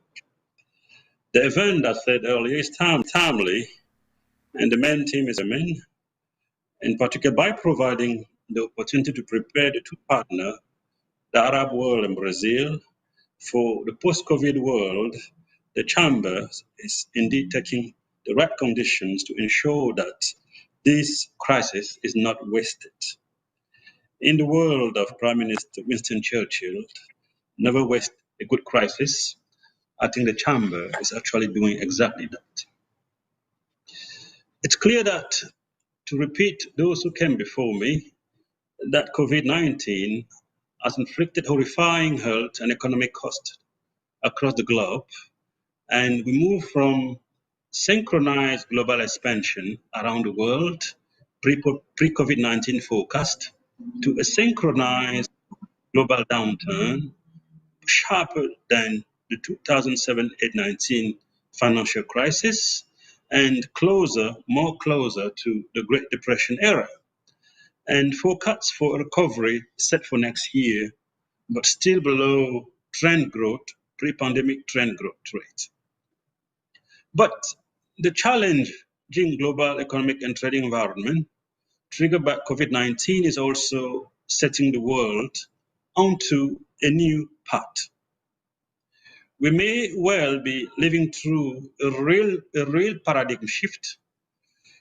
There are new trends that were already emerging, which are likely to be accelerated by COVID-19. In essence, the pandemic downturn, which has been characterized as one of the worst recessions on record, poses both opportunities and challenges. These challenges are well known, and countries, along with corporations, household and development partners, are doing their best at managing these challenges. And some include balance of payment pressure, falling fiscal revenue, rising deficit, shrinking corporate balance sheet, and rising unemployment, social expenditure, and falling remittances. We live in Egypt, which is the fifth recipient of remittances around the world, about $29 billion here. So I think you can feel the consequences of that dry remittances on countries such as Egypt, but also Nigeria across the continental space. And of course, the issue of commodities, which apply both to Africa, but also to many countries in the Arab world. A strong recovery is expected next year, just as synchronized as the downturn triggered by COVID-19, provided there are progress toward treatment or vaccine, or provided there is no second wave on the way, we could actually hit a growth rate as high as 5.2% next year. But what will drive and sustain that growth rate in the coming years and decades is likely to be completely different from what we've seen so far. And I will be focusing now on how we see the coming years, what are the major trends that one should observe, and what are the steps that countries should undertake to capitalize on this emerging trend. The new drivers of growth in the post-COVID-19 world will be one of what I call enhanced digitalizations. Digitalization may well be the way of the future, especially in light of increasing results from empirical analysis showing that increased investment in digitalizations is highly correlated with economic growth, positive economic growth. Essentially, a 10% increase in digitalization could be associated with as high as 4% growth of GDP extra in the developing world. So digitalization may actually be in here not just to stay, it may well be the new drivers of growth in the future. And one key question which arises then becomes, what infrastructure will be needed to take advantage of the digital economy, and what should policymaker and corporate leader be doing to capitalize on these emerging trends? The second major factor that will emerge, it's what I call the global supply chain model, which will change dramatically as well in the coming years and decades. I think it's fair to say that the supply shocks that started in China in February and the demand shock which followed as the global economy shut down exposed major vulnerabilities in the global supply chain models and the just-in-time supply chains operations, which have driven major corporations drive over the years. These developments, combined with US-China trade war, have triggered a rise in economic nationalism, a move toward the reordering of supply chain for greater resiliency. We heard about the Japanese government providing fiscal incentive to Japanese corporation willing to reshore some of their supply into Japan by way of enhancing the resilience.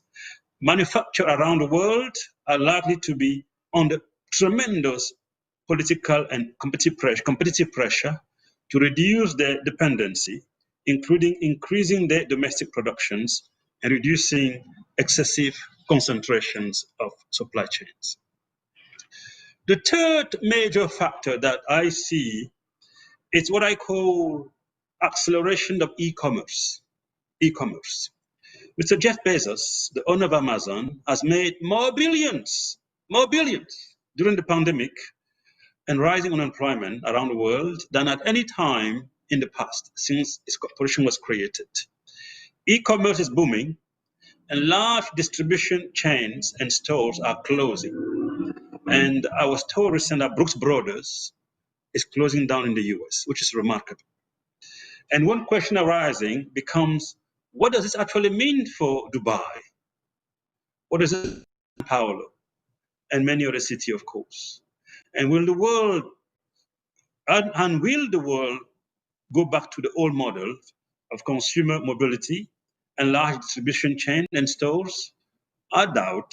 I think we may be on an irreversible trend going forward. The fourth important factor that I would also like to mention is that of digital payments and currencies. The world is moving toward digital payment and currency, and the shift toward digital payments and currency is already underway. It's likely to be accelerated. We're talking about digital dollars, digital euros, and you've all heard about digital renminbi, but interestingly, there's a cross-border digital currency and payment being experimented within the GCC countries, and the Fed chairman recently, just today actually, announced that they're actually testing an hypothesized digital central bank currency in the US, working with MIT in that regard. And the last important factor that I would like to mention is what I call an accelerated shift towards the green economy. If you look at the numbers, the large EU fiscal stimulus allocated almost 20% to climate resilient investment. These are important fiscal incentives to drive change in the structure of the EU economies, likely to have significant implications the rest of the world.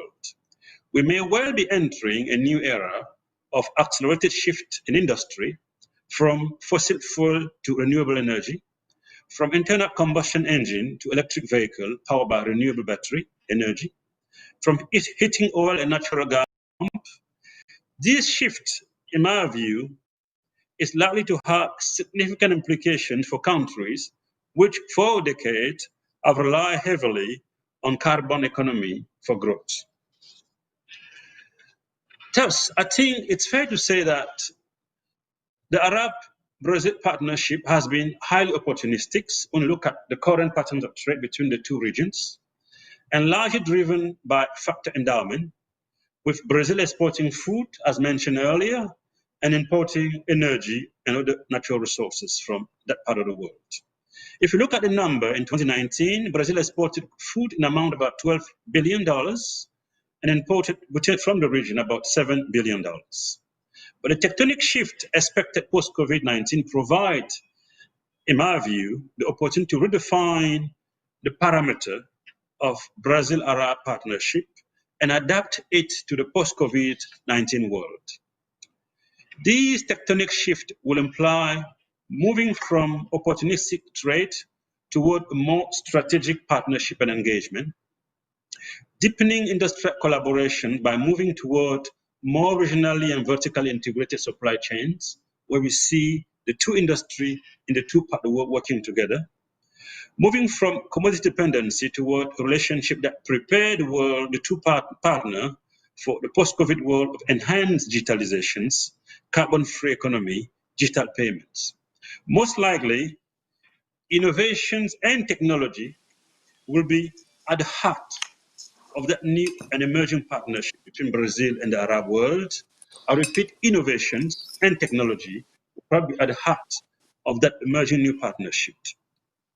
And we believe that one of the key role that we should see the private sector and the chamber play in fostering that new and emerging partnership will be essentially closing the information gap. And our research shows that one of the key constraints in trade between continent and countries is the information gap. I think the chambers and the private sector will play a big role in narrowing that trade information. It's also important to foster industrial collaboration and drive knowledge exchange and technology transfer, building on Brazil's advantage in that regard to close the technological gap between the two regions. At the same time, accelerating a two-way FDI flows to shift the patterns of trade in the post-COVID world will be another important aspect, such as twinning arrangement for win-win transfers. And to close, it is fair to say that COVID-19 has set the world on a path of major and irreversible tectonic shift. Adjusting to this shift is the most pressing challenge for all countries and corporates, not just within Brazil and Arab world, but around the world. It is very encouraging that Brazil and Arab world are already integrating these emerging trends in their relationship.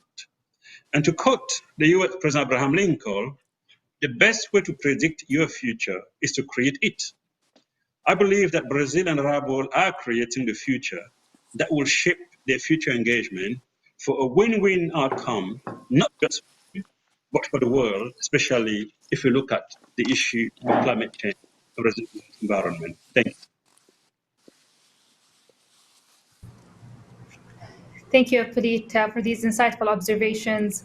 And now our final panelist, Adam Pulowski. Adam, the floor is yours. Great. Thank you so much for having me today. Thank you to the Arab Brazilian Chamber of Commerce and to all of the other brilliant panelists for your great remarks and insight.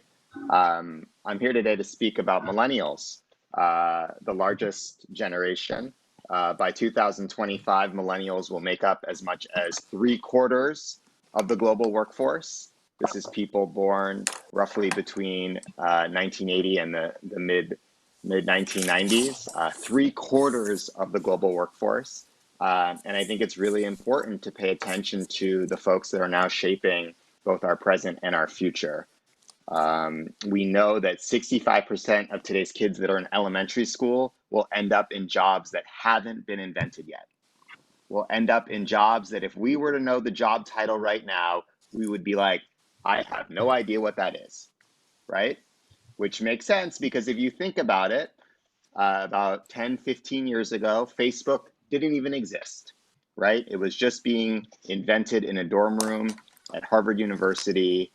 And think about all the jobs that exist right now in social media, in data, in analytics that weren't around just 5, 10, 15 years ago, right? To think about a world that didn't have Facebook right now is almost mind-blowing. But the challenge I issue to all of you is to think about how are we preparing the next generation for this uncertain future of work, for this uncertain landscape, and all that's changed even just in the last year, in the last several months with COVID-19. We took what is already a very unstable, rapidly changing, constantly evolving job market, global job market, and then dropped the global pandemic on it. So I think we really need to come back to some key values. And one of the main things I always talk about when thinking about millennials and then Gen Z, which is the youngest generation, sometimes called iGeneration or the smartphone generation, that is a generation that doesn't know a world without smartphones. They literally don't know a world without the iPhone. Can you imagine? You know, I didn't get a cell phone till the end of university, right? And the young generation now is growing up and they're seeing a smartphone when they're just a little kid, when they're several years old. So how are we preparing that generation for this constantly evolving world? And I think a couple key things. We need to talk about purpose.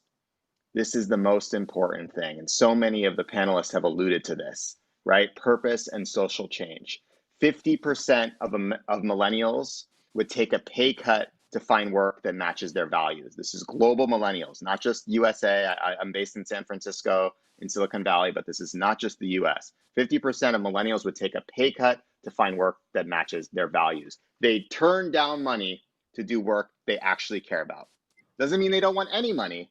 Of course, we all need money, but they would turn down money to do work they actually care about. According to Deloitte, 75% of millennials think the business world is getting it wrong, that businesses are too focused on their own agenda, profit, and not focused enough on improving society. So despite unprecedented levels of global unemployment and the jobs crisis, we are a generation that wants to work with purpose. So I think we need to encourage purpose, social change, meaning, connection in the jobs that we're providing, in the way we build our economies, in the way we build local economies and the global economy, and coming back to that purpose. And that is a huge thing. And how are we solving social, environmental challenges with business? That is one of the biggest things that I've learned in my work and in writing best-selling books about millennials, that when you talk about career change and career growth, it has to come back to purpose. The average millennial will have as many as 15 to 20 different jobs in their lifetime. 15 jobs, right?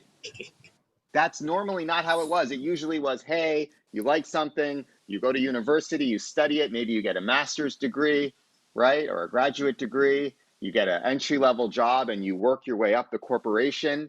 And, you know, in 20, 25 years, you're in the C-suite and you retire.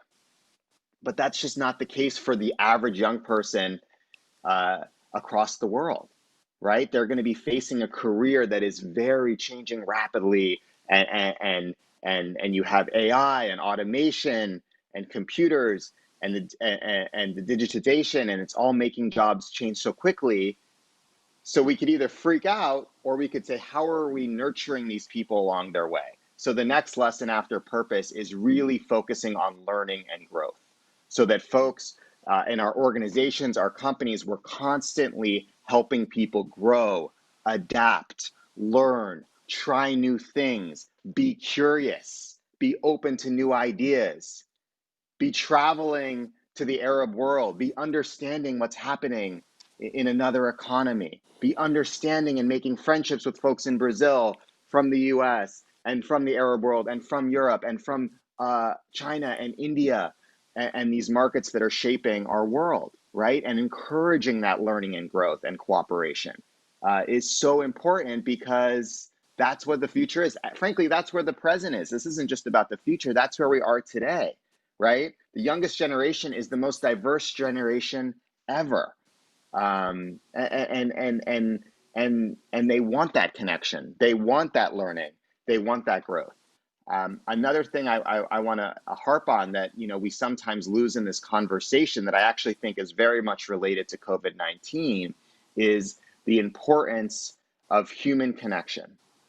In the digital world, with technology advancing so rapidly, so quickly, you know, it's almost happening. Everything is instantaneous, right? We're so distracted, and things are happening so quickly. And all of us right now, I bet, have, you know, are multitasking. Even on this panel, have 15 apps open, have other projects going. We're all got things going on. Remembering to come back to each other, and that this is about people building human relationships, and especially for young people who are growing up only knowing the digital world, only knowing the world through a touchscreen, that we encourage this human connection in the workplace, in the workforce, in the global economy. I think that people kind of forget that. They say, oh, it's technology, everything, work remotely. Now people can't even go into the office because it's not safe, so we can just have virtual chats and just connect virtually. Yes, of course, we're going to use virtual technology. It allows us to accelerate our work. And what are the unintended consequences in a world that's changing so quickly with technology? And I think what happens is some of those are, we have a mental health crisis, at least in my country, in the United States, skyrocketing rates of burnout, stress, anxiety, depression, right? This is very much related, I think, to political crises and the youth crisis and what happens when youth are not engaged and not connected. We know what happens. It's not pretty, right? It can turn violent very quickly, and it can turn extremist very quickly. We need to engage those youth and make sure that they have that human connection, right? And that is huge, especially now we're having remote work, and we're going to have remote work is here to stay even after the pandemic, and it's safe to return to the office. A lot of the data is showing that the largest companies in the world are still going to have most of their workforce work remotely even after COVID-19. They're going to get rid of many of their offices, right? This is, Facebook, Google, they've announced this, remote work is here to stay, and human connection is always here to stay. So we can have remote work, right? But people need places to come together, whether it's an office, whether it's a community center, whether it's a global conference every year, whether it's a virtual conference because we have to. Remember that we have those opportunities for people to build those relationships so that we have remote work and technological advancement, but we also have people coming together. Because otherwise, we have burnout, we have loneliness, we have people that don't know how to talk to each other. A lot of the companies and the CEOs I speak to, and I speak to human resources leaders all over the world, and they say that these millennials come in and they're good at their job and they're ambitious, but they don't know how to have a conversation, right? They don't know how to conduct a business meeting. They don't know how to look someone in the eyes and have a productive disagreement. And you know why? That's because they spent their whole life looking at this thing and texting someone and sending emojis, right? Instead of being in a room with someone and learning with them and making eye contact and having those soft skills. Deloitte actually found that one of the things that millennials are most lacking in the business world is soft skills, empathy, compassion, creative thinking. We talk a ton about high-level AI and knowing all this advanced data analytics. The actual studies show that, yeah, we can train for that. People can learn that. It's fine. What we actually need to teach young people is how to be a better adult, how to be a more compassionate human, how to understand each other. So I'll end with a story that I think exemplifies what I'm saying here. And it's about making the ask and encouraging people to ask for what they need and to create those collaborations. So I live in San Francisco. I was headed home one night. I was biking home, minding my own business, getting some dinner. And this guy, he bikes up alongside me and he says, "My name is Bernat. I'm from Spain." And I said, "I don't know who you are." And I tried to bike away, and he keeps biking alongside me. "My name's Bernat. I'm from Spain. I'm a UX UI designer, user experience designer from Spain." And I was like, "I don't know who you are. Please stop talking to me." He keeps biking alongside me. "My name's Bernat. I'm from Spain. I'm a UX UI designer. I'm looking for a job here in San Francisco. I'm looking for a job in the Bay Area. There's no jobs right now in Spain, brutal unemployment." And I was like, "Oh, interesting. Barcelona is a beautiful city. I visited once. My best friend used to live there, a gorgeous place." And he says, "Yes, it is a gorgeous place." And he asks me, "Well, what are you working on?" And I tell him I'm writing this book about millennials discovering their lives and looking for meaningful work and trying to make the business world more purpose-driven and trying to create both profit and purpose. And he's like, "Oh, do you have a cover designer for your book?" And I said no. And he said to me, "Go home, check out my website, maybe we can work together." So I go home, I check out Bernat's website. I was like, wow, this guy's really good. He's a really amazing designer. He's very talented. I post on Facebook that night, "Just met this crazy guy Bernat while I was biking home tonight. He hails from Spain. He's looking for a job in the Bay Area. If you know of anything, let him know." 5 minutes later, my buddy comments on the Facebook thread, "Oh, Bernat should meet with my friend Mark. They're looking for this designer. They're doing a mobile startup in Palo Alto. They don't have a lead designer yet. Maybe they can work together." Bernat, a couple weeks later, meets with the team. He gets hired to be the lead designer for this tiny startup. He gets a work visa to stay in the United States, which is a very big deal. There was a lot of unemployment in Spain. He sends me a thank you note, but a couple years go by, I don't really hear from him. And then all of a sudden, 2 years later, I get a text message from Bernat. Smiley, Adam Smiley Pozwalski, I'm taking you out to dinner anywhere you want to go. I was like, great, I'd love to get taken out to dinner. And at dinner, he tells me that the mobile startup he had been working for with 5 people had just been acquired by Yahoo for $80 million. And he's the 5th employee at the company. He gets paid in equity, right? And he says to me, thank you. And I say to Bernat, I was like, no, thank you, because this guy talked to a random stranger in a city he didn't live in a country he wasn't from, on a bicycle, right? So I think what I'm getting at here is, how do we encourage and foster that connection, that collaboration between folks in Brazil, between the Arab world, between the United States, between the global economy, and really allow people to put out there what they're looking for and support each other and foster that dialogue, because I think that that's essential as we advance, knowing our interconnectedness. We've seen that with the pandemic. We're not going to get through this if we don't get through it together. Thank you very much. Thank you. Very interesting points made there, Adam. I definitely agree with most of what you said. Thank you. Now we are moving to the Q&A. I'd like to pose a few questions from our audience to our panelists, if you will indulge us. The first question is to Ambassador Barbosa. Ambassador, what are the protocols signed and the main trade treaties? Is there a multilateral technical cooperation? Thank you.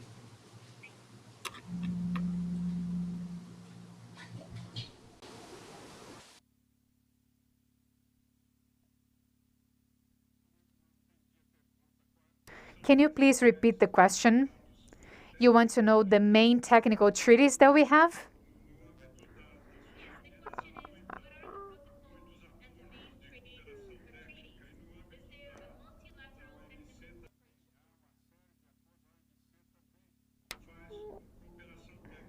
Well, the OMC has technical cooperation as well. Can you please repeat the question? I'll repeat it, of course. What are the protocols signed and the main trade treaties? Is there a multilateral technical cooperation program?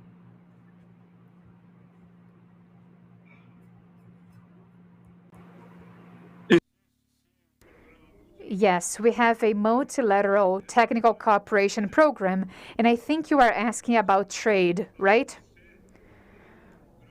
So with trade, with WTO, we have a large program for every member of the WTO who could benefit from technical cooperation to negotiate agreements and so that they can understand our rules. So yes, we have that.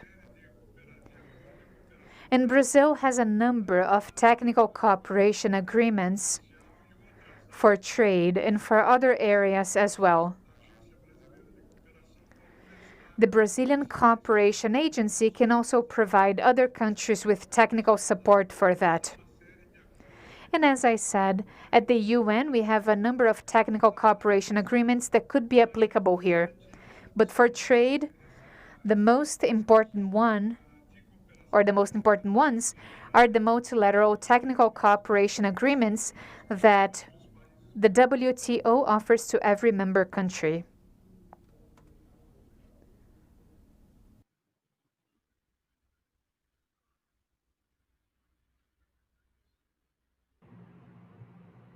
Thank you, Ambassador. Now we have a question to, an interesting question to Widad Bouchmawi. Widad, please, in addition to Tunisia as a hub for the European market, how do you see the possibility of the internationalization of Brazilian companies in Tunisian territory?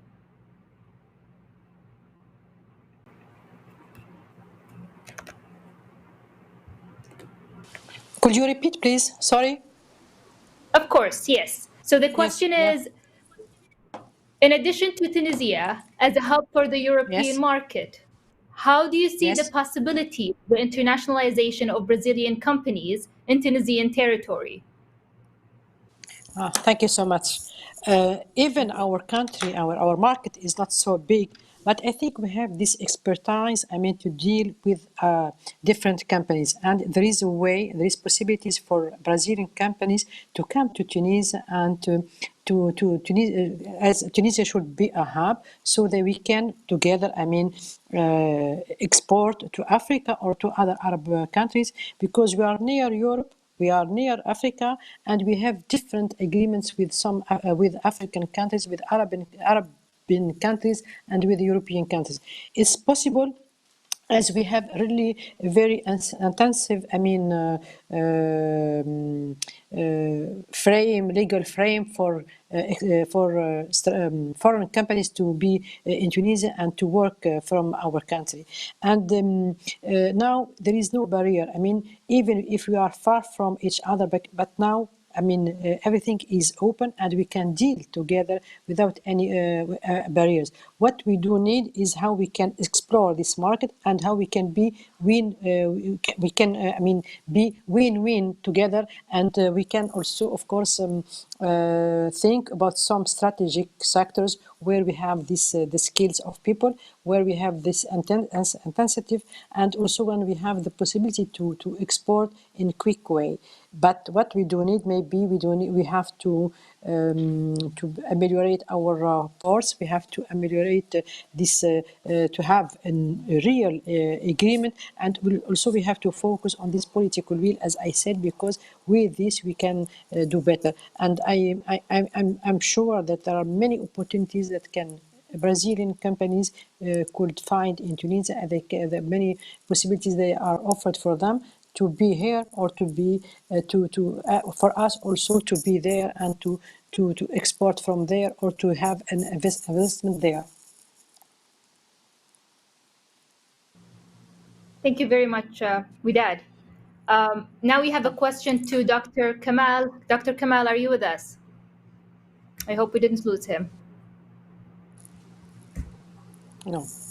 Okay, he might be having some technical difficulties. Then let's move on to Claudia. Claudia, a question here for you. How can we link technology with the issue of carbon credits, knowing that this concern has been great among the international businesses?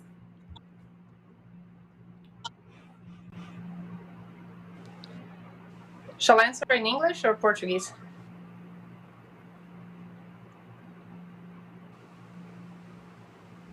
Claudia, were you able to hear my question? Okay. Well, I think carbon credits are one tool, and we can trust in this tool to try and reduce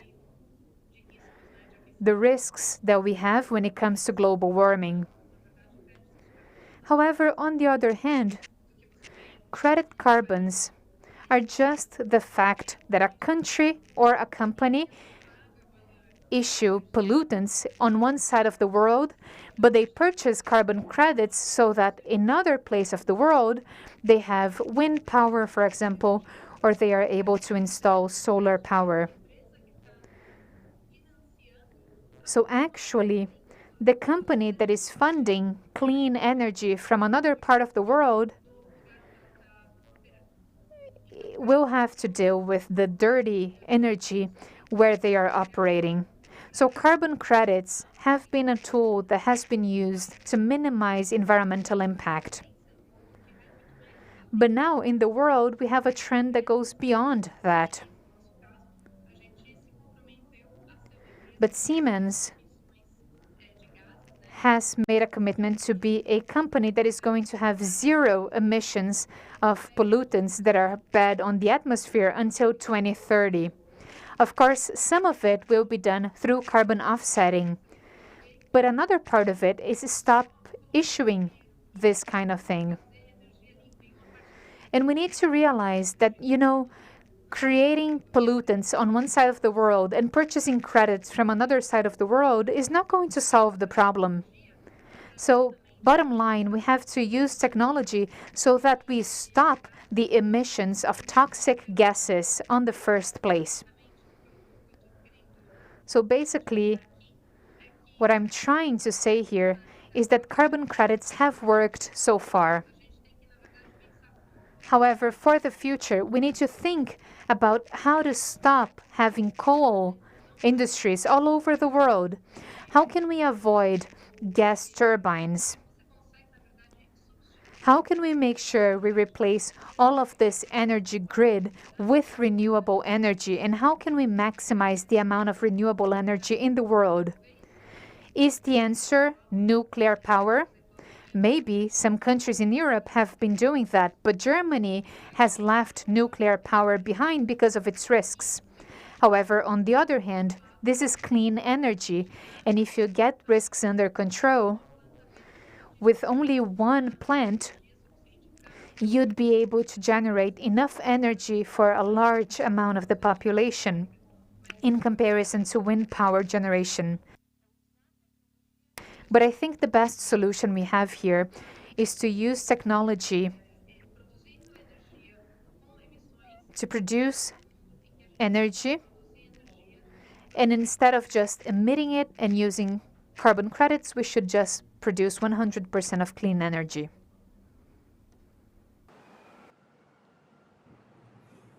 Thank you very much, Claudia. And now we have a question for Mr. Hippolyte, a question for you. Which for you will be Africa's new growth engine for the post-pandemic world? Is it services or logistics? Thank you.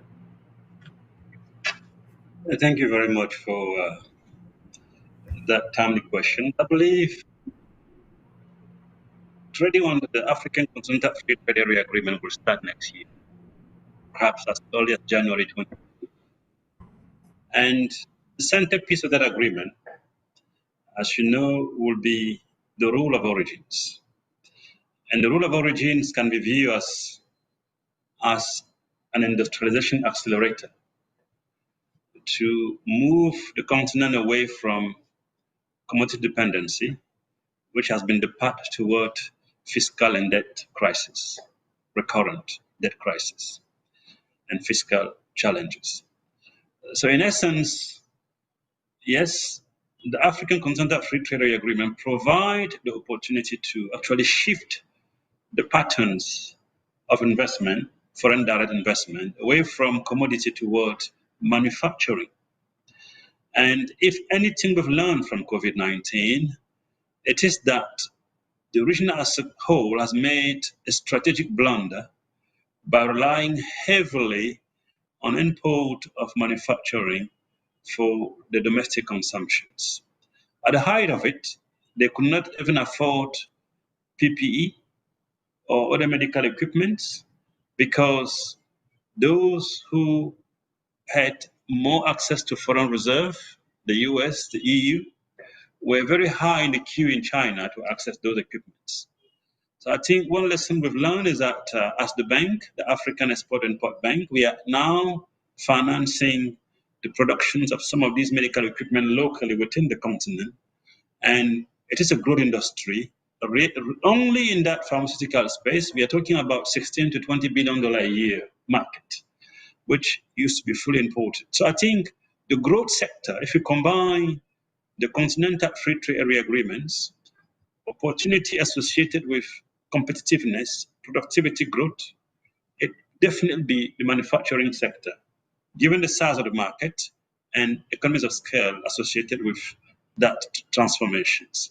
And naturally, as we build regional value chains in the manufacturing sector, we could see the potential as a path for greater integration of Africa into the global value chains. So definitely, with no doubt, I think the future post-COVID-19 in Africa will be a manufacturing boom. Thank you. Thank you very much, Hippolyte. And now to you, Adam, a question. Do you think that in this technological age, building relationships will still be key to fostering international business? Oh, thank you. Thank you for the question.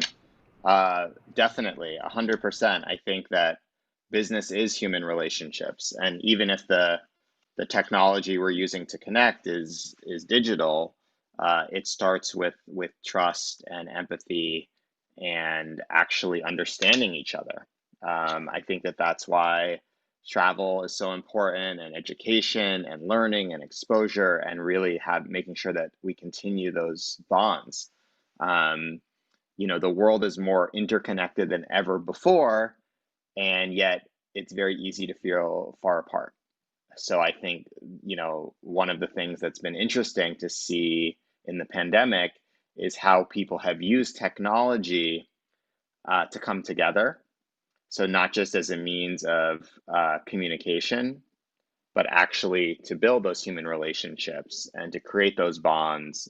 And, for example, this type of forum, that is really important. And I think that if we lose that, and if we speed by it as we're kind of focused only on acceleration and speed and growth, we're gonna miss things. And our foundation isn't going to be as solid.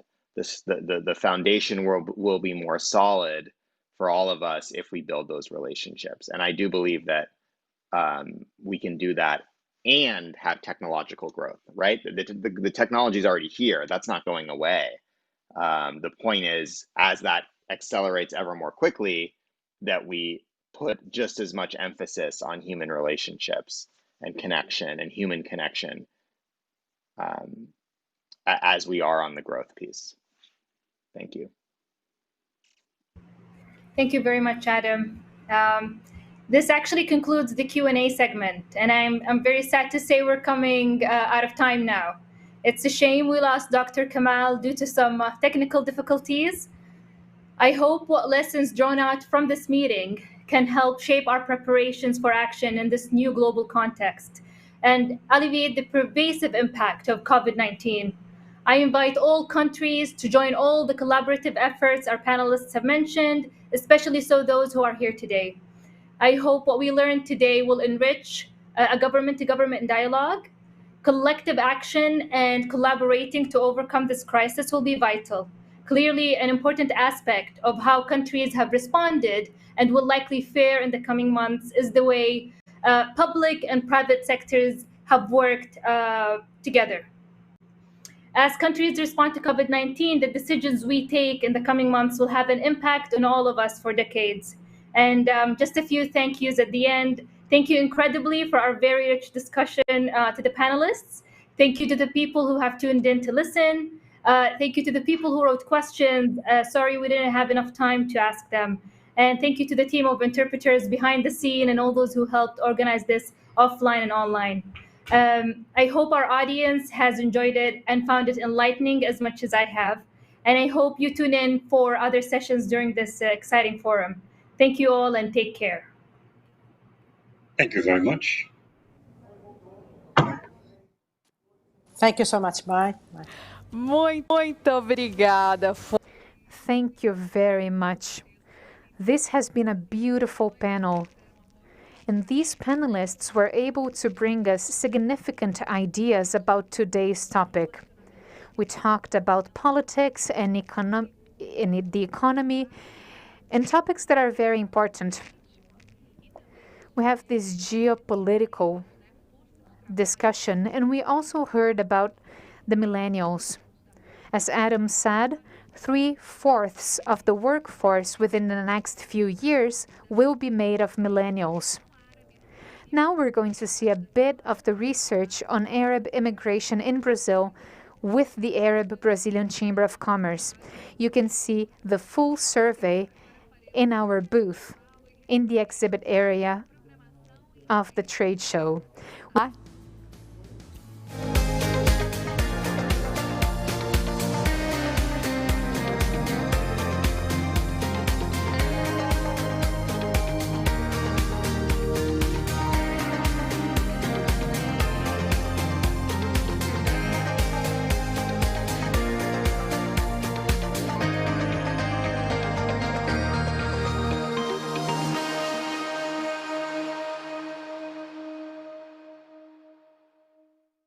Atitudes sustentáveis fazem parte da nossa essência.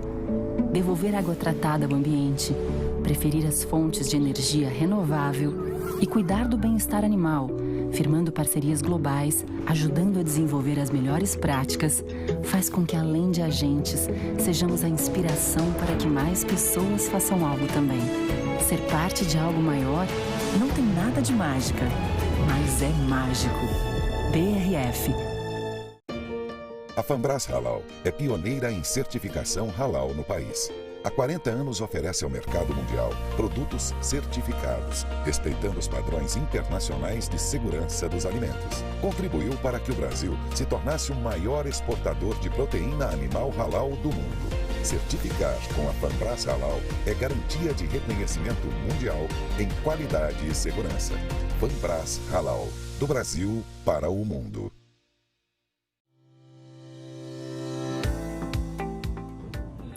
Olá, tudo bem? Meu nome é Janaína Azevedo, eu faço parte do time de diretores da JBS Novos Negócios e vim aqui te fazer um convite.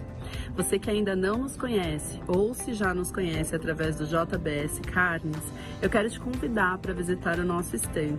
Estamos representando 3 dos nossos negócios, a Origina, que é soluções para indústrias farmacêuticas, a Nova Prom, colágeno bovino e a JBS Natural Casings, envoltórios naturais. Ficou curioso para conhecer? Então visite-nos. Estamos esperando vocês. Até já!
The whole world knows that Brazil is one of the leaders in exporting natural stones. And within this market, a company has made quality and diversity its solid base, Qualitá Group.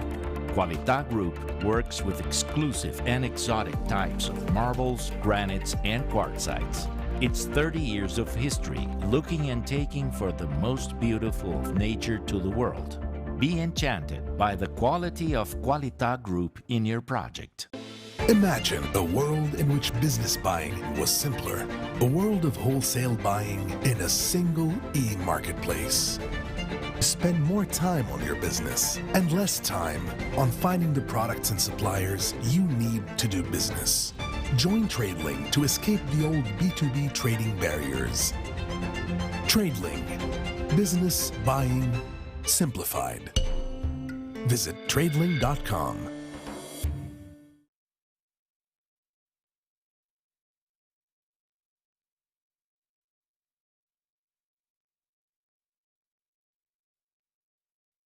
O Porto do Itaqui cresce junto com o Maranhão. Movimenta toda a cadeia produtiva do corredor centro-norte do Brasil. Automação das operações, implantação de novas tecnologias e sucessivos recordes. Isso é Porto do Itaqui. Isso é Maranhão. Há mais de 30 anos, a Sedial Halal atua com certificação halal de alta qualidade, humana e consciente. Somos a empresa com o maior número de categorias para certificação aqui no Brasil. Aproveite, acesse nosso site e obtenha o seu certificado. Looking to expand in a new territory, in a state-of-the-art business park.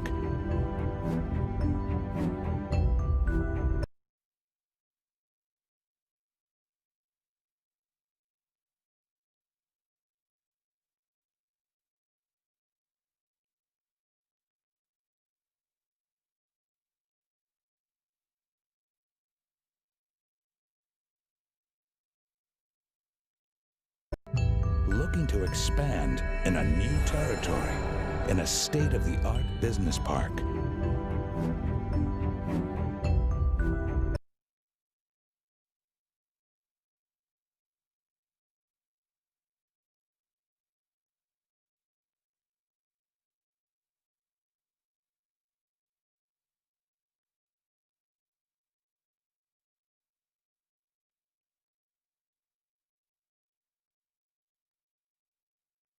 Atitudes sustentáveis fazem parte da nossa essência.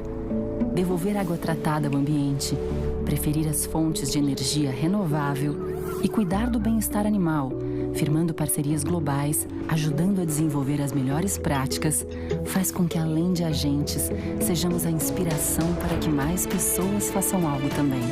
Ser parte de algo maior não tem nada de mágica, mas é mágico. BRF. A Fambras Halal é pioneira em certificação halal no país. Há 40 anos oferece ao mercado mundial produtos certificados, respeitando os padrões internacionais de segurança dos alimentos. Contribuiu para que o Brasil se tornasse o maior exportador de proteína animal halal do mundo. Certificar com a Fambras Halal é garantia de reconhecimento mundial em qualidade e segurança. Fambras Halal, do Brasil para o mundo.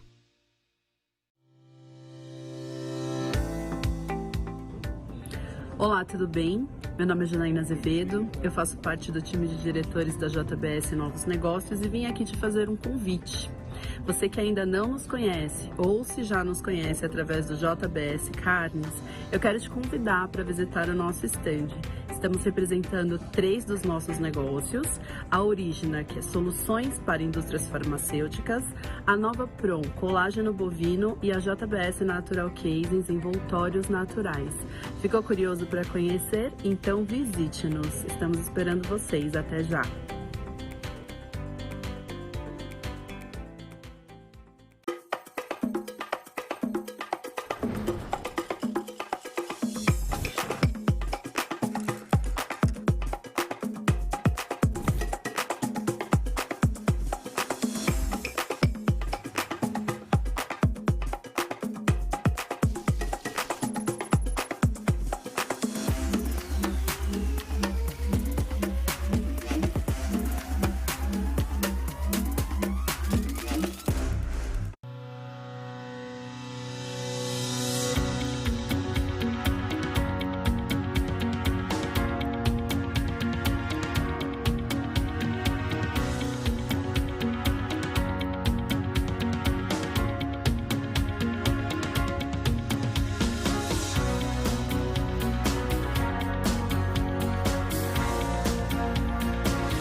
The whole world knows that Brazil is one of the leaders in exporting natural stones. And within this market, a company has made quality and diversity its solid base. Qualitá Group. Qualitá Group works with exclusive and exotic types of marbles, granites, and quartzites. It's 30 years of history, looking and taking for the most beautiful of nature to the world. Be enchanted by the quality of Qualitá Group in your project. Imagine a world in which business buying was simpler. A world of wholesale buying in a single e-marketplace. Spend more time on your business and less time on finding the products and suppliers you need to do business. Join TradeLink to escape the old B2B trading barriers. TradeLink. Business buying simplified. Visit tradelink.com.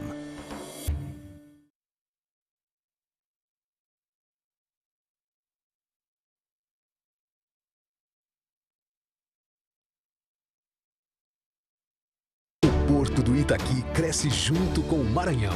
Movimenta toda a cadeia produtiva do corredor centro-norte do Brasil. Automação das operações, implantação de novas tecnologias e sucessivos recordes. Isso é Porto do Itaqui. Isso é Maranhão. Há mais de 30 anos, a Sedial Halal atua com certificação halal de alta qualidade, humana e consciente. Somos a empresa com o maior número de categorias para certificação aqui no Brasil. Aproveite, acesse nosso site e obtenha o seu certificado. Looking to expand in a new territory, in a state-of-the-art business park.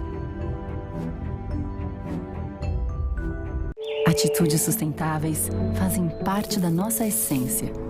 Devolver água tratada ao ambiente, preferir as fontes de energia renovável e cuidar do bem-estar animal, firmando parcerias globais, ajudando a desenvolver as melhores práticas, faz com que, além de agentes, sejamos a inspiração para que mais pessoas façam algo também. Ser parte de algo maior não tem nada de mágica, mas é mágico. BRF. A Fambras Halal é pioneira em certificação halal no país. Há 40 anos oferece ao mercado mundial produtos certificados, respeitando os padrões internacionais de segurança dos alimentos. Contribuiu para que o Brasil se tornasse o maior exportador de proteína animal halal do mundo. Certificar com a Fambras Halal é garantia de reconhecimento mundial em qualidade e segurança. Fambras Halal, do Brasil para o mundo.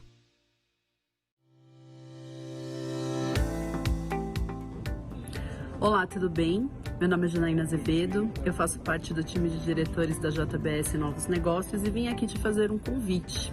Você que ainda não nos conhece, ou se já nos conhece através do JBS Carnes, eu quero te convidar para visitar o nosso stand. Estamos representando 3 dos nossos negócios, a Origina, que é soluções para indústrias farmacêuticas, a Nova Prom, colágeno bovino e a JBS Natural Casings, envoltórios naturais. Ficou curioso para conhecer? Então visite-nos. Estamos esperando vocês. Até já!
Welcome back to the Brazil Arab Countries Economic Forum 2020.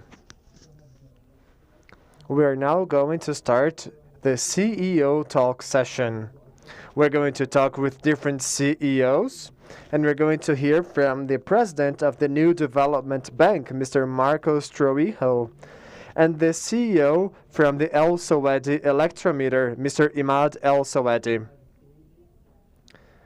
The introduction and the moderation of this talk will be by the VP of Marketing of the Arab Brazilian Chamber of Commerce, Dr. Riyad Younes. The floor is yours, Dr. Younes. Good afternoon. Hello, good afternoon. Greetings, everyone. It's a great pleasure to be here to start and moderate the CEO Talk. We're going to hear from different perspectives from Brazil and Arab countries in the global scenario. This is a great moment for us to exchange information. We're going to hear from leaders from the main companies from Brazil and from the world. As you mentioned, today we have the honor of having Dr. Marcos Trojo, a Brazilian economist who is the chair of the Development Bank from the BRICS.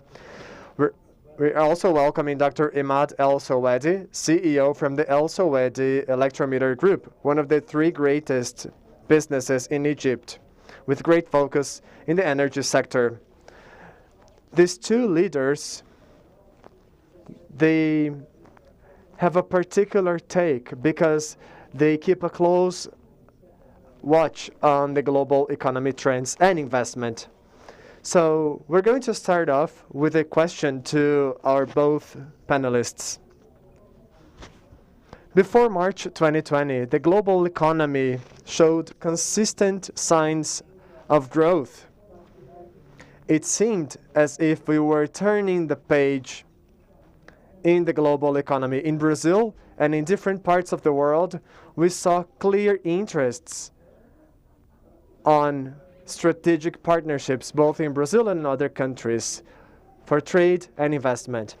After the pandemic, the scenario changed. We got a high level of uncertainty right now. So I would like to hear from the 2 panelists. What is your take on the pandemic? What do you think changed to your industries?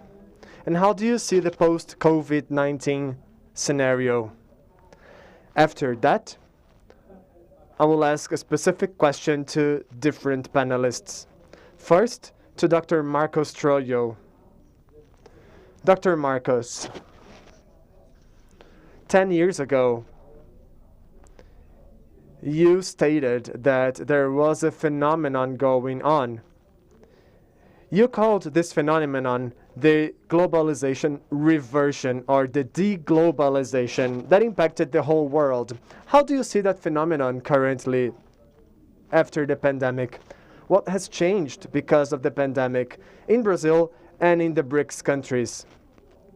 And considering this scenario, are there any opportunities for Brazil?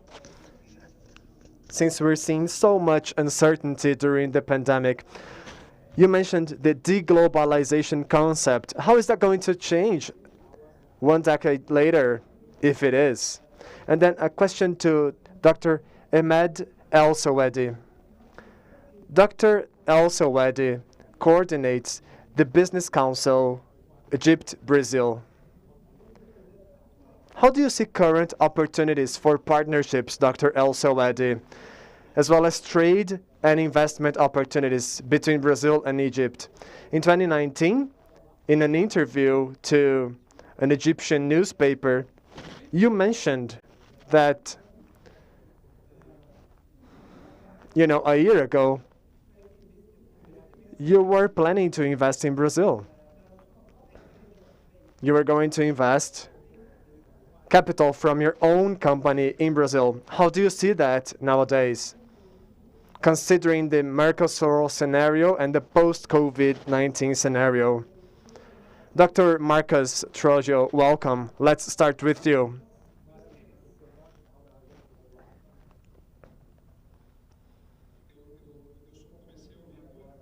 I'm sorry, I had no sound feed before, so I couldn't hear your question properly.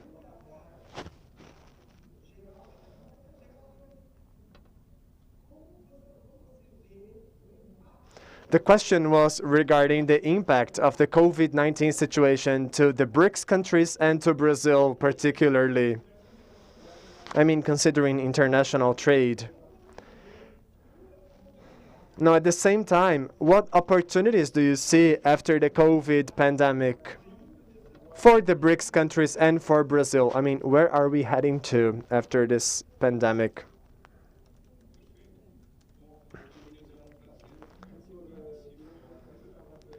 Dr. Yunus, it is a pleasure to be part of this forum, and congratulations to the Arab-Brazilian Chamber of Commerce for having put together this event.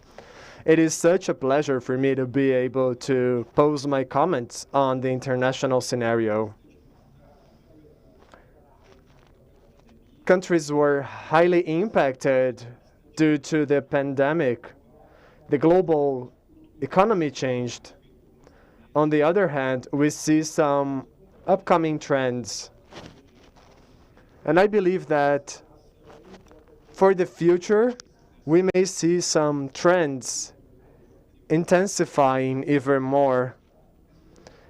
Some obstacles will be created, but many opportunities will be created too. Dr. Yunus, I can name 3 main changes that have a lot to do with the relationship between Brazil and Arab countries.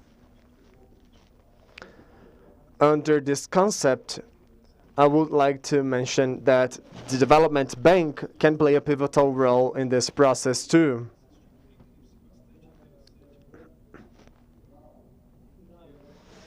In the global economy, or on a global level, we see an increase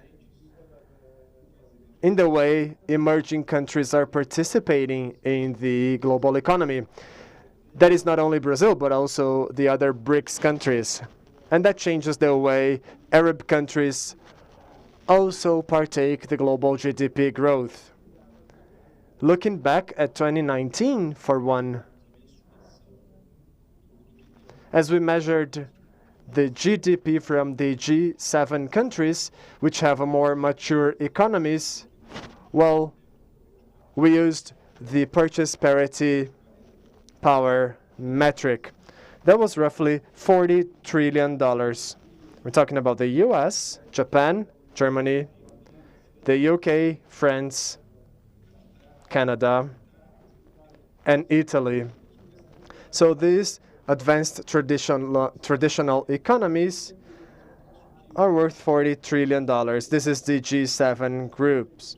Now the E7, meaning the emerging countries such as China, India, Brazil, Russia, Indonesia, Mexico, and Turkey, have a total GDP of $53 trillion according to the parity purchase power. That has significantly changed trade flows internationally. For example, over the first 9 months of 2020, we see that Brazil exported more to Asian countries than to North American countries and more than to Europe altogether. We exported more to Bangladesh, for example, than to all Scandinavian countries altogether.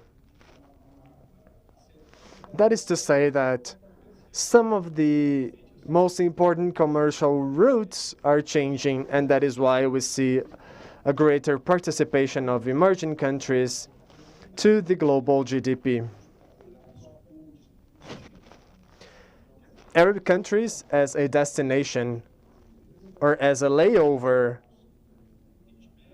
quote unquote, to Middle Eastern, Asian, and African countries may represent great opportunities. And if we look at the population, these economies play a significant role. And this population's income is increasing, which means the number of calories per capita will also be on the rise. And that is great news for countries such as Brazil that has great competitive advantage in food production industries. I would also like to mention to you that there is an important trend abroad. Global value chains are changing. The COVID-19 situation and the coronavirus pandemic made countries rethink what they were doing.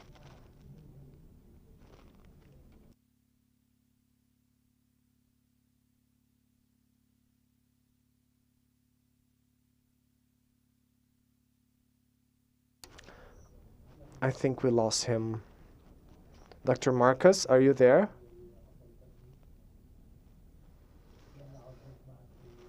Dr. Marcus, can you hear us?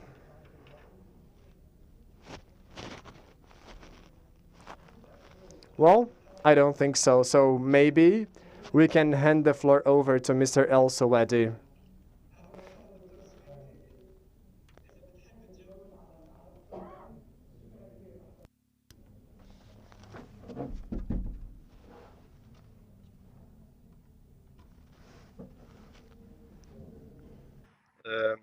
It's my pleasure to be here. يمكن الميكروفون تبعك مسكر دكتور سويدي.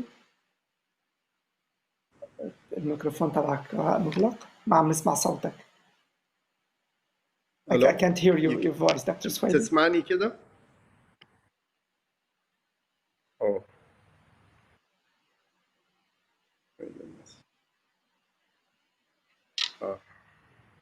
هلا بس هلا عم يعني بسمع. احنا عملنا تيست و it was working. Can you hear me now?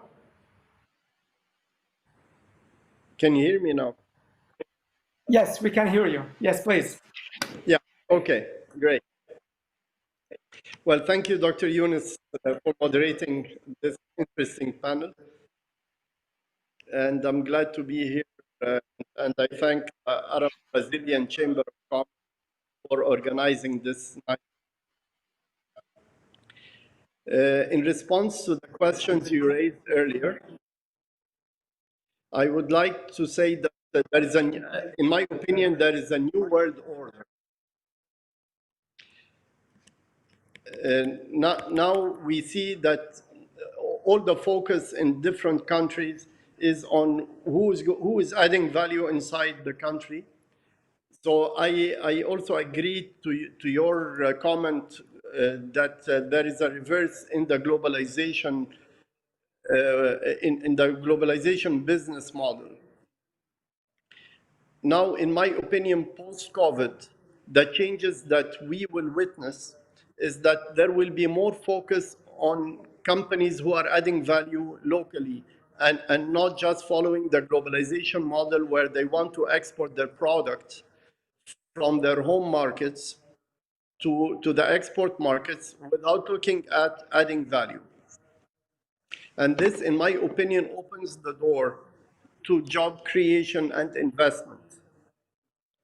And I believe this is really what needs to be done. Because unfortunately, some countries abuse the model of globalization in a sense that some countries are subsidizing their exports. And this is unfair competition. And this led to some countries being the hub to the world for some products, and they managed to kill competition. And this is unfair.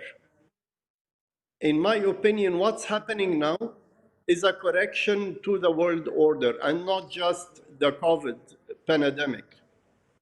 No, this is a correction to the global model.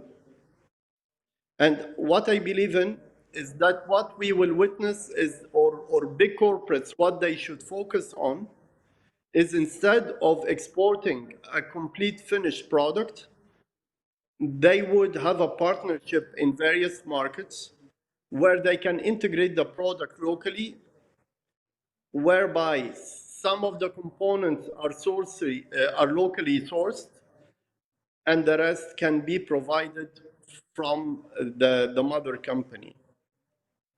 And I believe in this model, what we'll see investment, we'll see job creation, and we'll see partnership.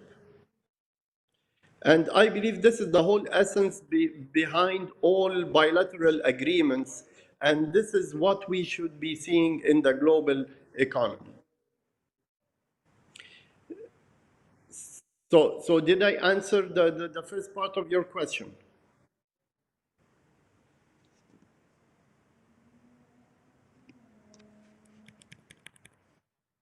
Yeah? Hello?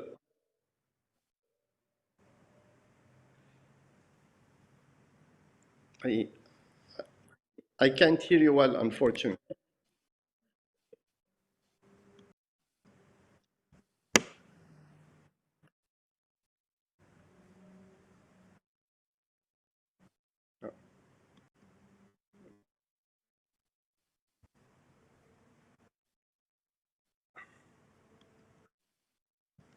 I think I have a technical issue.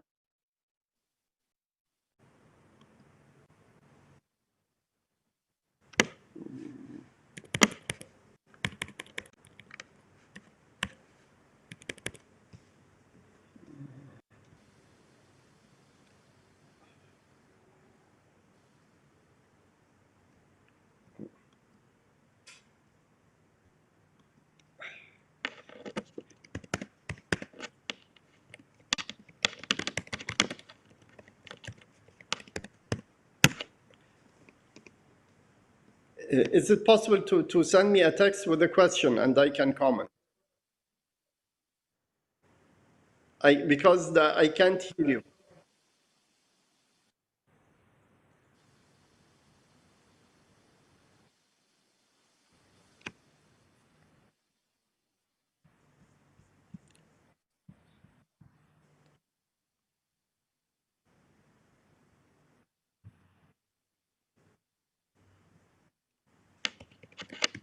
Great. Is there another part of the question?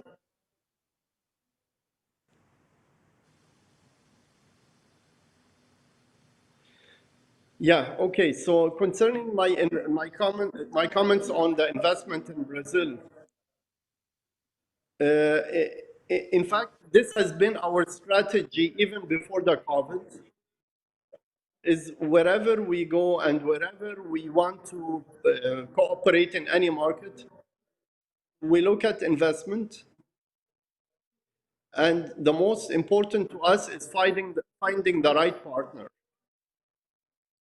So I believe you had some comment that you needed about what is the role of the chambers of commerce and the chambers of industry. I believe their main role in this coming period would be to focus on matchmaking and finding the right partners to get together who are willing to co-invest and add value together in order to produce the product locally. So we as a company, we are mainly focused on electricity, water, and gas metering and networks.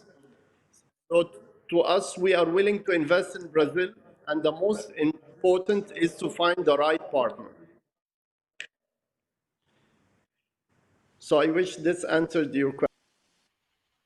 Yes. Thank you so much, And Dr. also what I Suwaid. want شكرا to add, كثير. Thank you. Yes, thank you, Dr. Yunus. What I wanted to add is also during this coming period, the most important is that government would sponsor national projects, because government spending is extremely important in encouraging investment. So what I would address is it's very important that countries and governments won't panic and won't retreat from the government spending plans. Perfect. So, Perfect, Dr. yeah, Suwaid. Thank you so much. That was really great. Thank you. Thank you. And we are happy to say that Dr. Marcus is back. So we have the connection back with Dr. Marcus. So if you want to extend your comments, Dr. Marcus.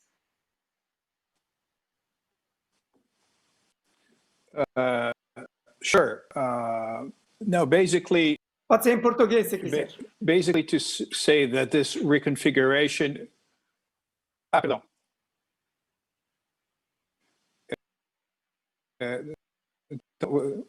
Então, a recuperação.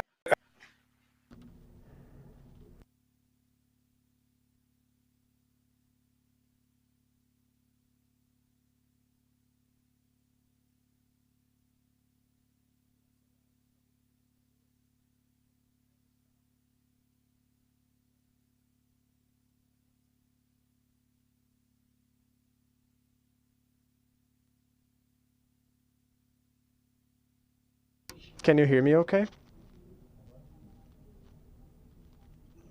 Hello, can you hear us, Dr. Marcus?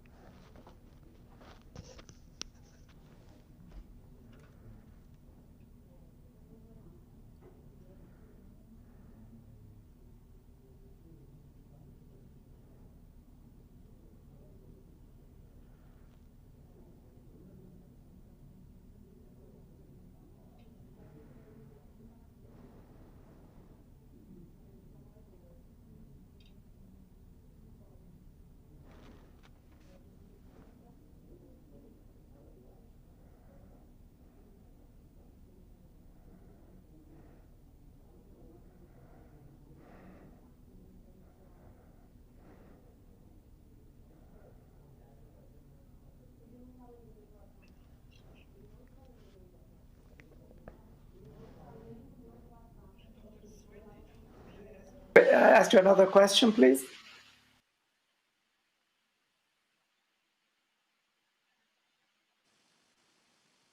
Yes. While we're waiting for Dr. Marcus, did the COVID pandemic affect your investment perspectives for 2021?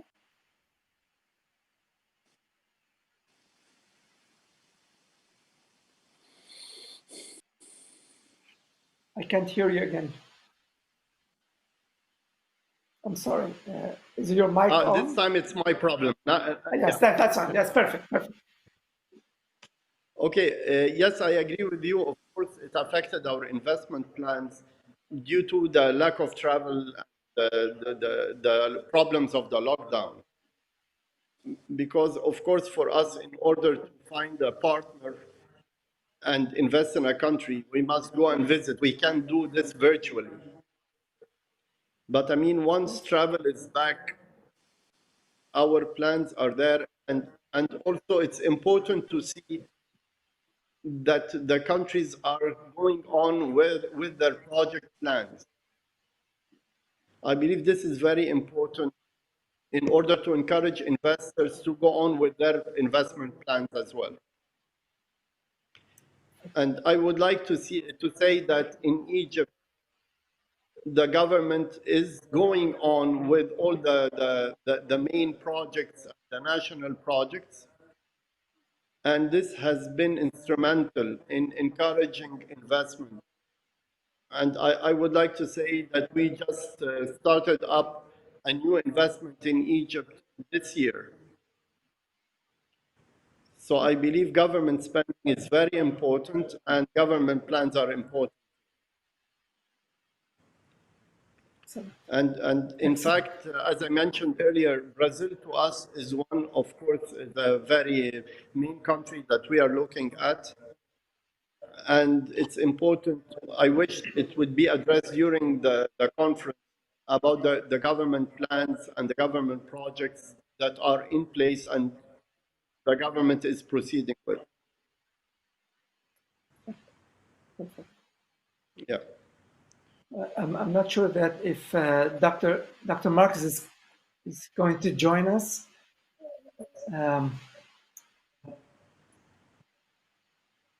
Because if not, I think we'll have to finish our discussion now. For it has been over time already. So I thank you so much, Dr. Swady. Thank you, Dr. Marcus, for your valuable comments. And I hope we see you at the Chamber of Commerce here in São Paulo and in Brazil, obviously, everywhere, wherever you go. And we could, if the Chamber could help you in any way, please, if the Brazilian Chamber, Arab Chamber, if it could help you, we'll be more than welcome here. Definitely, it's my pleasure, and I'm really looking forward to come to Brazil soon. And thank you very much. I enjoyed our discussion.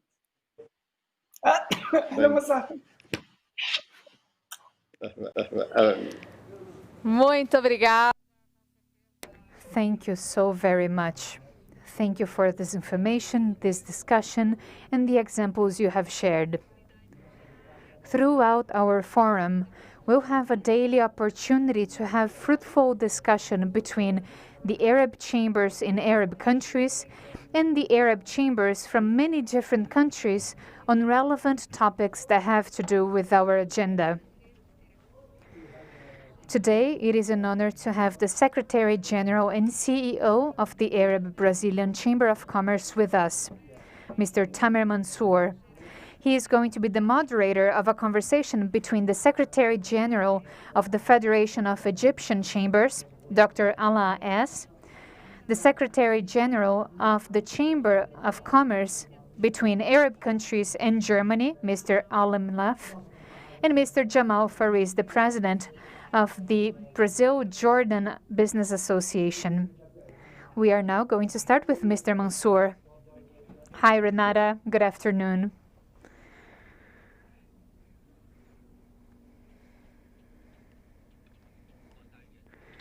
Good afternoon, everyone. For me, it is an honor to be the last moderator of today.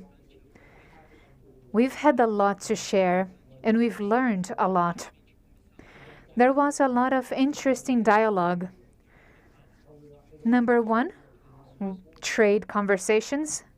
We also had the government with us, and we saw the president of the chamber announcing a number of agreements that will be signed throughout these 4 days. We also heard from His Excellency, the President of Brazil, and other authorities. We had Secretary General of the League of Arab States. After that, we had a very interesting conversation with moderator Ms. Gada. She was really good.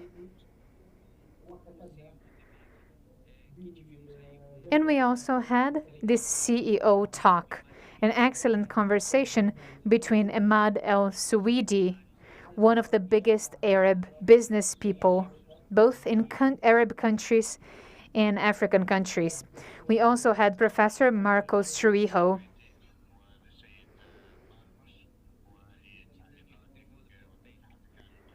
Who is the president of the New Development Bank. It is an honor for me to share this with my colleagues. Number one, Dr. Alla is the Secretary General of the Federation of Chambers. We also have the Secretary General of the German Arab Countries Chamber and the President of the Brazil-Jordan Business Association. Dr. Alla, are you the Secretary General of any other institutions?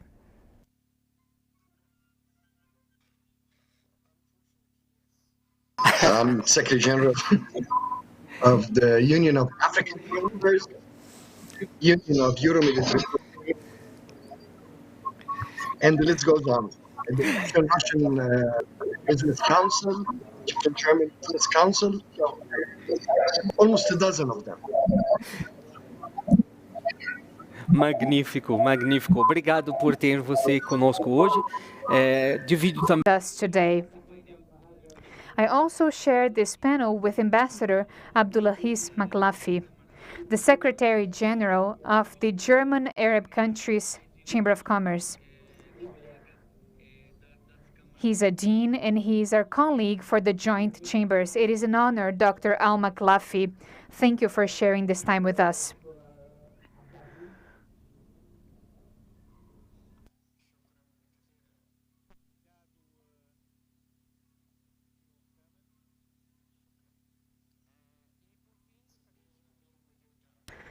Shukran, é um prazer estar com o senhor e com seus colegas. It is also an honor for us, Dr. Maklafi. And finally, I would like to invite my personal friend, Dr. Jamal Fariz, the president of the Brazil-Jordan Business Association. He will be sharing with us a few experiences related to everything we've been through. So let me get started because we are short on time. Dr. Alla S., I have a question for you, and I understand you may have a PowerPoint presentation. So let me ask you about the future of relations between Arab countries, African countries, and Brazil, both in the current economic scenario and the economic scenario in the future. What do you think about that? Is astronomical, whether we like it or not. Today, we witnessed the signature of an agreement establishing a bilateral chamber between the Brazilian Arab Chamber as well as the Union of African Chambers. And this will be instrumental in promoting our cooperation beyond the Arab world, where we can use, like mentioned by several colleagues, Arab countries as hubs for Brazilian companies to enter into African markets, especially that most of our companies already exist. The top 10 Egyptian companies, for example, mentioning Egypt, have an investment of $10 billion in Africa. So they can go hand in hand with Brazilian companies. The second part of your question regarding today, Luckily, Brazil is, as we say, is the food basket of our part of the world. And luckily that food was one item that did not go down during the lockdown or the COVID. Actually, people were eating more during that period. So at present, I see that Brazilian cooperation is at its best, and I expect it to expand, especially with an excellent chamber like our Brazilian Arab Chamber.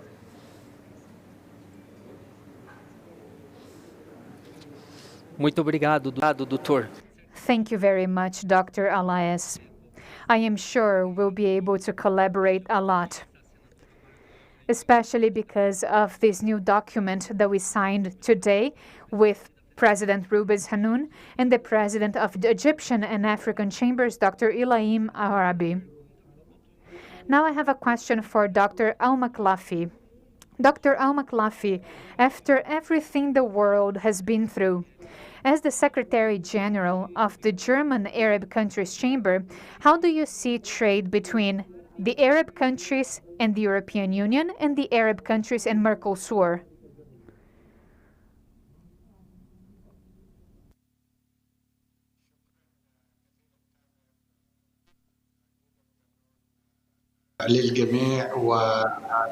Tamer.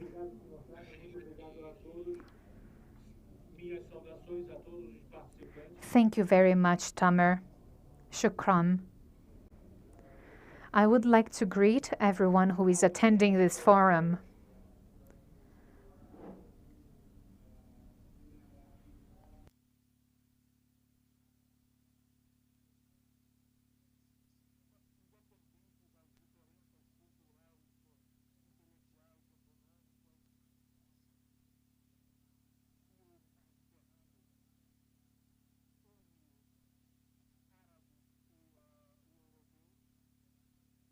Regardless of our cultural differences, the Mediterranean Sea brings together Europe and the Middle East.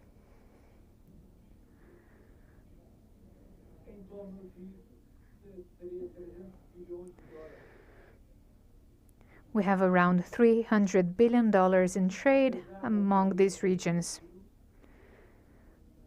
We know that recently the UK, or actually, the UK left the European Union. In spite of that, there are balanced relations there.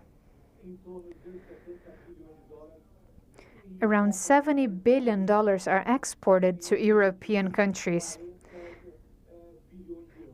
and 140 billion euros are imported from European countries. Germany has played a very important role in that.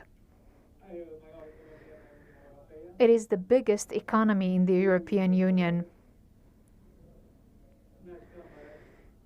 Myself and my colleagues in the joint chambers have been following up closely on this trend.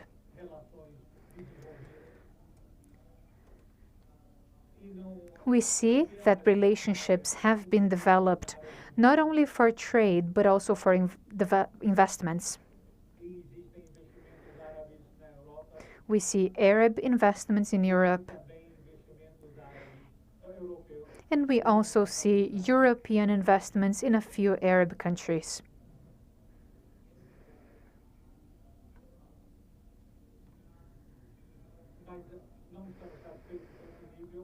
But we are not satisfied with that.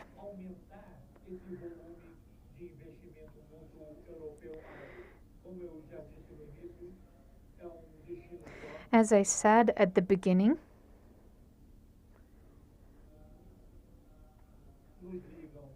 this is one destination.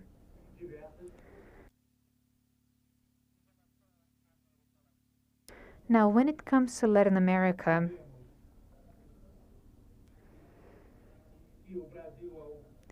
we know that Brazil is the biggest economy and the biggest industry in this region, just like Germany in Europe. We have developed relations.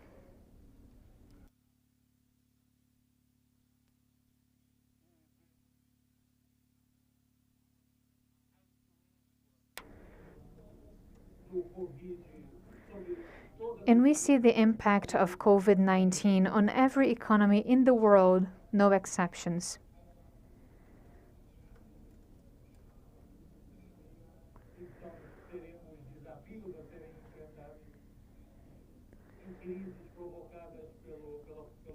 So we have challenges to face, and we have different crises to resolve because of COVID-19.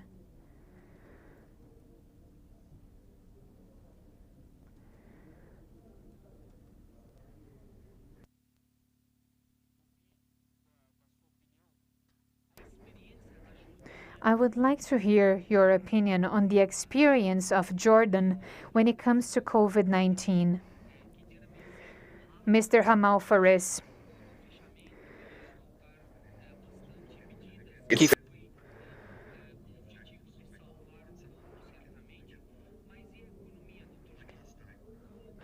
Please, Dr. Jamal Faris, tell us about the Jordan economy. What are your plans for the future when it comes to the economy in Jordan and your trade relationship with the world and with Brazil?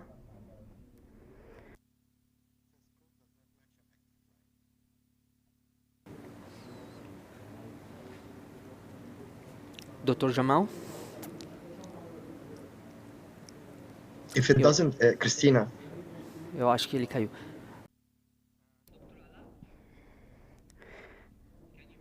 Dr. Allah, can you hear us? Minha pergunta. My question for you is, my question for Dr. Allah is related to the different measures taken by the Egyptian and African Federation of Chambers when it comes to working with small and micro businesses during COVID-19. Also, what do you plan after?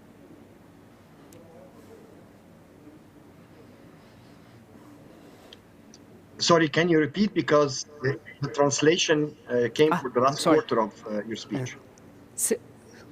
Certamente. Eu gostaria de saber Please tell us about the experience you've had at the Federation and the measures you've taken with the Egyptian and the African Chamber to support small and micro businesses in Egypt and the region of Africa so that they can face the pandemic. And how do you plan to further support the small and micro businesses after the pandemic?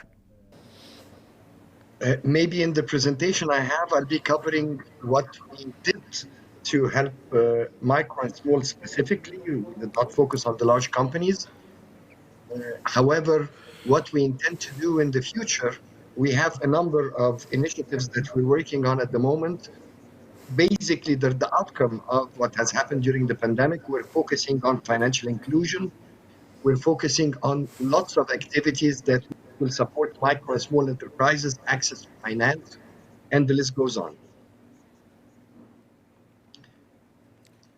So maybe if I put the presentation, this is will give a glimpse of what we've done. Maybe a quick hint: the Federation of Egyptian Chambers of Commerce. It's the first chamber in Africa and the Arab world. We have 5.5 million members, covering everything from the smallest broker to the National Bank of Egypt. We cover 80% of employment, 86% of GDP, and 100% of exports. And by law, we're the official representative locally in Egypt as well as globally. And we believe that in a time of crisis, chambers create opportunities out of problems. We do not see problems, we see opportunities. Luckily, during the COVID period, we were the only country in Africa and Middle East that had a positive GDP growth. We had 2.4% GDP growth. Our exports increased 6.3%. And we maintained our position as #1 FDI recipient in the region. And like mentioned, maybe by several of the speakers, thanks to the real efficient public-private partnership that we witnessed during the COVID era, the government responded to the research and recommendations that were presented based on our proposition, thanks to the communication and the partnership with the government. 1 presidential decree, 6 prime ministerial decrees, 5 governor of central bank decrees, and 19 ministerial decrees were enacted. They ensured availing funding. We postponed payment of loans for 6 months. We froze interest rates. We ensured trade flow, where we solved all the documentation problems that we encountered during the COVID shutdown worldwide. We eased doing business, and more important, we prevented problems way before they happened because we had a similar curfew and lockdown during 2011 and 2014. So we saw a lot of what was coming in our way. And maybe I'll give a hint of the problem and the opportunities that we promote. Lockdown was an opportunity to enforce e-commerce, enforce e-government throughout the whole country. Like mentioned by lots of the speakers, supply chain disruption was a major problem, whether nationally or internationally. However, we increased our exports through matchmaking that Ahmed was promoting and through local sourcing. We did relocation of production to Egypt. We utilized Egypt as a logistic hub to cater to the region. We started promoting trilateral cooperation that we will expand with the Arab-Brazilian Chamber through the new agreement, where subcontracting caters to a market of 2.8 billion consumers through our free trade agreements. And this way, we're combating also the trade blocking, whether induced by the COVID reason or by political reason. Access to finance, we started working on a cashless society, financial inclusion, and the most important was the huge stimulus packages that were induced by government that helped companies to find business.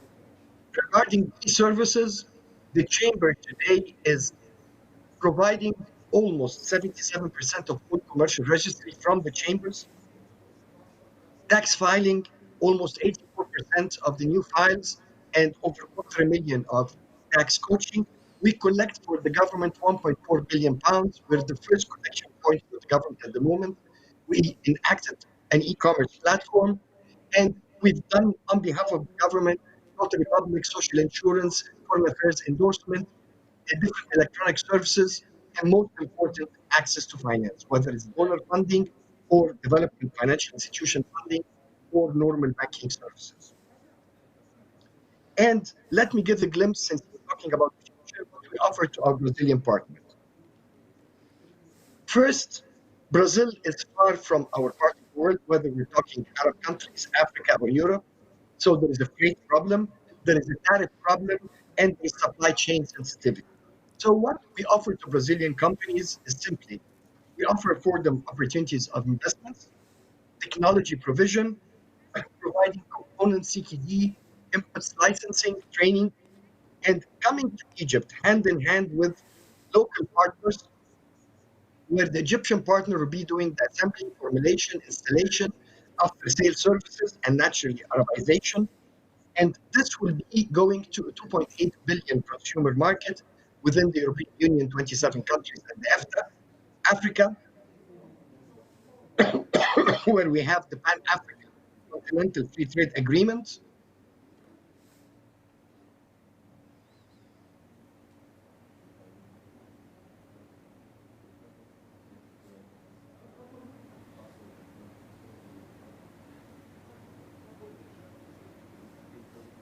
Dr. Ala? 1 second. Yes, sir. And the Pan-Arab Free Trade Agreement, as well as the Mercosur, but will not be coming back to Brazil, as well as Turkey and the USA through such agreements. And let's not forget that Egypt has an excellent IPR law, so the royalty will come back to Brazilian companies. This is the mode of cooperation, trilateral cooperation, that we put on the table to overcome for trade-sensitive and tariff-sensitive products. Also, logistics. It has been hinted by several speakers before. Egypt is connected to Africa, whether by superhighways, whether by the Suez Canal corridor, as well as the new Tafagana Jamina superhighway that will open the network to countries of Central Africa. The Suez Canal corridor, it's a prime location to cater to anywhere within the world, the region, where you have 4 world-class ports, 1.5 million acres of agricultural development, where we call upon Brazilian companies to come with their know-how, 77,000 acres of fish farms, 16,500 acres industrial zones, as well as 3,500 acres of technology valley. This, we're not inviting companies to come and invest. We're inviting them to come and work hand in hand with Egyptian companies to benefit from that region. What we put on the table is a linkage not only to our region in Africa and Arab world, but also a linkage to the Euro-Asian trade route, the old Silk Route as they call it, and this is not only for products and using the logistic hubs and services of the Suez Canal region, but also for oil and gas, where Brazil is one of the world leaders and Egypt is the hub for the East Mediterranean. And like I mentioned, nobody's asking for you to come with money. There is funding that's eligible for Brazilian companies once they localize in Egypt, do a survey annually of what's available by Arab funds, by different DFIs, different donors. There is over 22 billion of grants, soft loans for doing business in Egypt, whether it's manufacturing, services, or trade finance. All of them is available. You can download a list that caters to all the Mediterranean countries from the website of the Arab Brazilian Chamber of Commerce. And let me close with a piece of ancient Egyptian wisdom. Rig your boat, travel near and far, look for a wise partner, welcome in your home.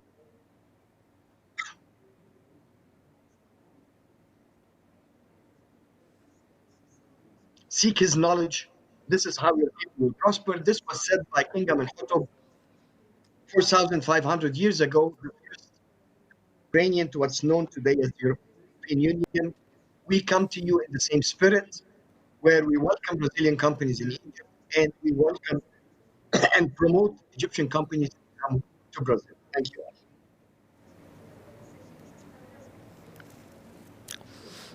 Dr. Ala, Thank you very much, Dr. Allah. I don't even know how to start. But what I can tell you is that we are going to have a lot of work that is going to come from this partnership. A lot of work for Brazilian and Egyptian companies alike, because they complement each other more and more. Thank you very much for sharing this wisdom from our ancient Egyptian people and pharaohs, because they have taught us a lot and we still learn from them. Thank you. Dr. Al-Maklafi, I have a question about the possibility of joint work among different joint chambers and Arab chambers in Arab countries. How can they work together to create a single plan to recover the economy between countries outside of the Arab countries and the Arab countries? How can everyone work together? شكرا تامر حقيقة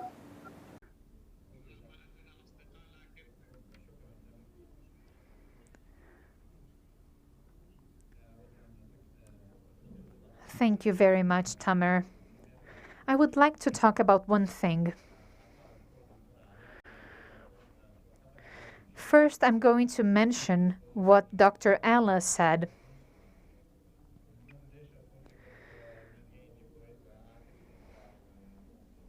I think he said so much about the topic that it's even difficult to comment on it. Now, my first comment has to do with the recovery plans for the economy.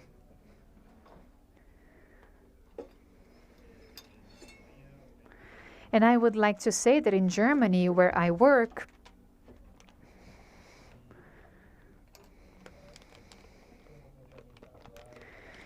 we think about what we can do so that we can help companies overcome the challenges that they are facing all over the world.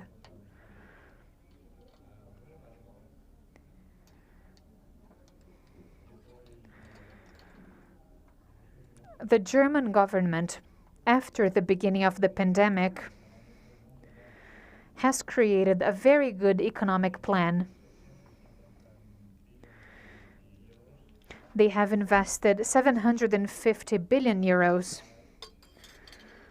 Some of it is meant to help companies.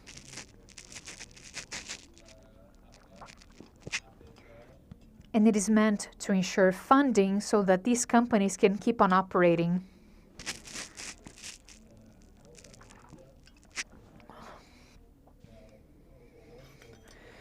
Now, another initiative has created another economic plan that has to do with 350 billion euros. This plan is also meant to help other companies. Now, when it comes to the European Union, we have other programs. And these programs account for around 540 billion euros.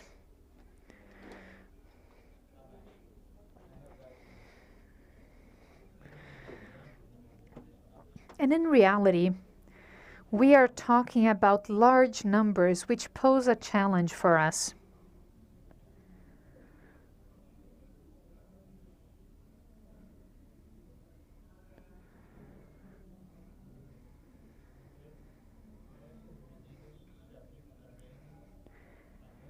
Now, these initiatives are also applicable to many companies.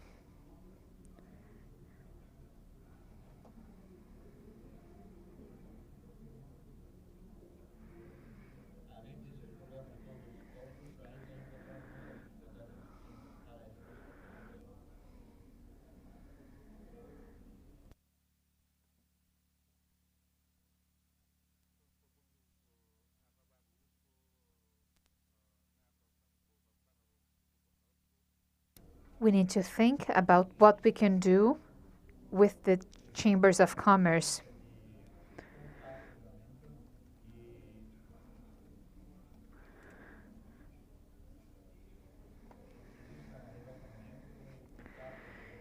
We need to share things, and we need direct content between these chambers and companies.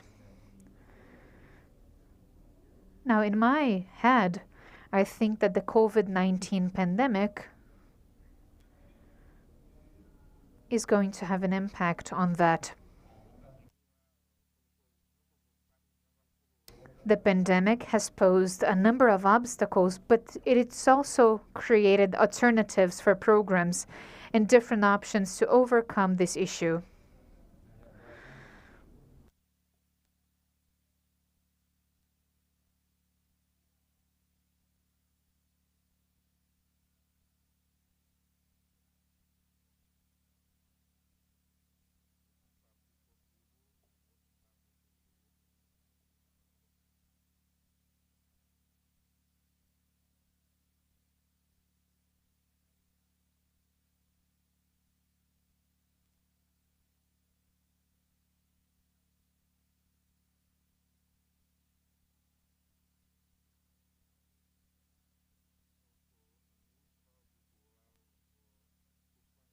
I am optimistic. I think the current scenario with its challenges have created new ideas and initiatives for cooperation between companies and chambers of commerce. We've had meetings and we've talked, dear Mansour, and I think that the kind of meeting we see today held by the Arab Brazilian Chamber of Commerce, bringing together authorities from all over the world, are extremely valuable. We'll have another meeting next week as well.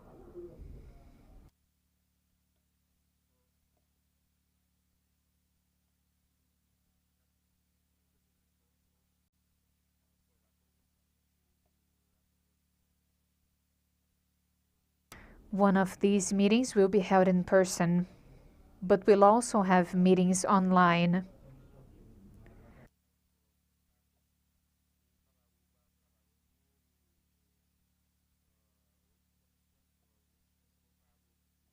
I think we'll be able to keep in touch to bring together Brazilian and Arab entrepreneurs.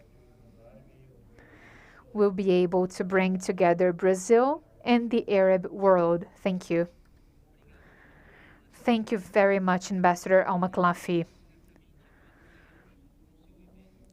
I am sure we'll be together in your event next week. You can definitely count on us. And unfortunately, this time we won't be able to be with you in person, but we will definitely be connected to you online because you have a beautiful program. First and foremost, before I close this panel, I would like to say that it is an honor for me to have these two giants when it comes to chambers of commerce and when it comes to the learnings and knowledge that we have in Arab countries, the world, and Africa. I would like Dr. Ala and Dr. Al-Maklafi to share with us his final remarks. So please tell us what we have learned in chambers of commerce, in your opinion, after everything that we've been through with COVID-19. So what have we learned and what should we take into account for the future? Thank you.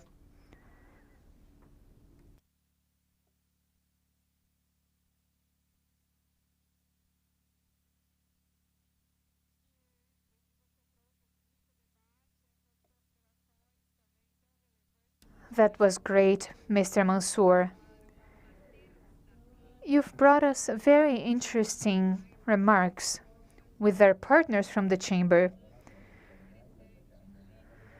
This is an interesting hub of a relationship, and logistics are going to play a big role in that. Thank you, Renata. Once again, this has been an excellent debate, and we could be here until tomorrow talking about it because they have a lot of experience. Thank you very much. Thank you very much, Mr. Mansour. And I would like to thank everyone for their comments and remarks. I would also like to thank our sponsors who have made it possible for us to be at this event. We have BRF, Fambras Halal, JBS, Kaizad, Neom Trade, the Qualita Group, and TradeLink. So this is the end of our first day. Tomorrow we'll be here again as of 9 a.m. discussing the topic, which will actually be a question. Now, is this a new order of international business? Is there a new order of international business? This will be our topic for tomorrow. Thank you so very much for attending our forum online. We'll see you again tomorrow at 9 a.m. Thank you very much, and we'll see you tomorrow. Enjoy your evening.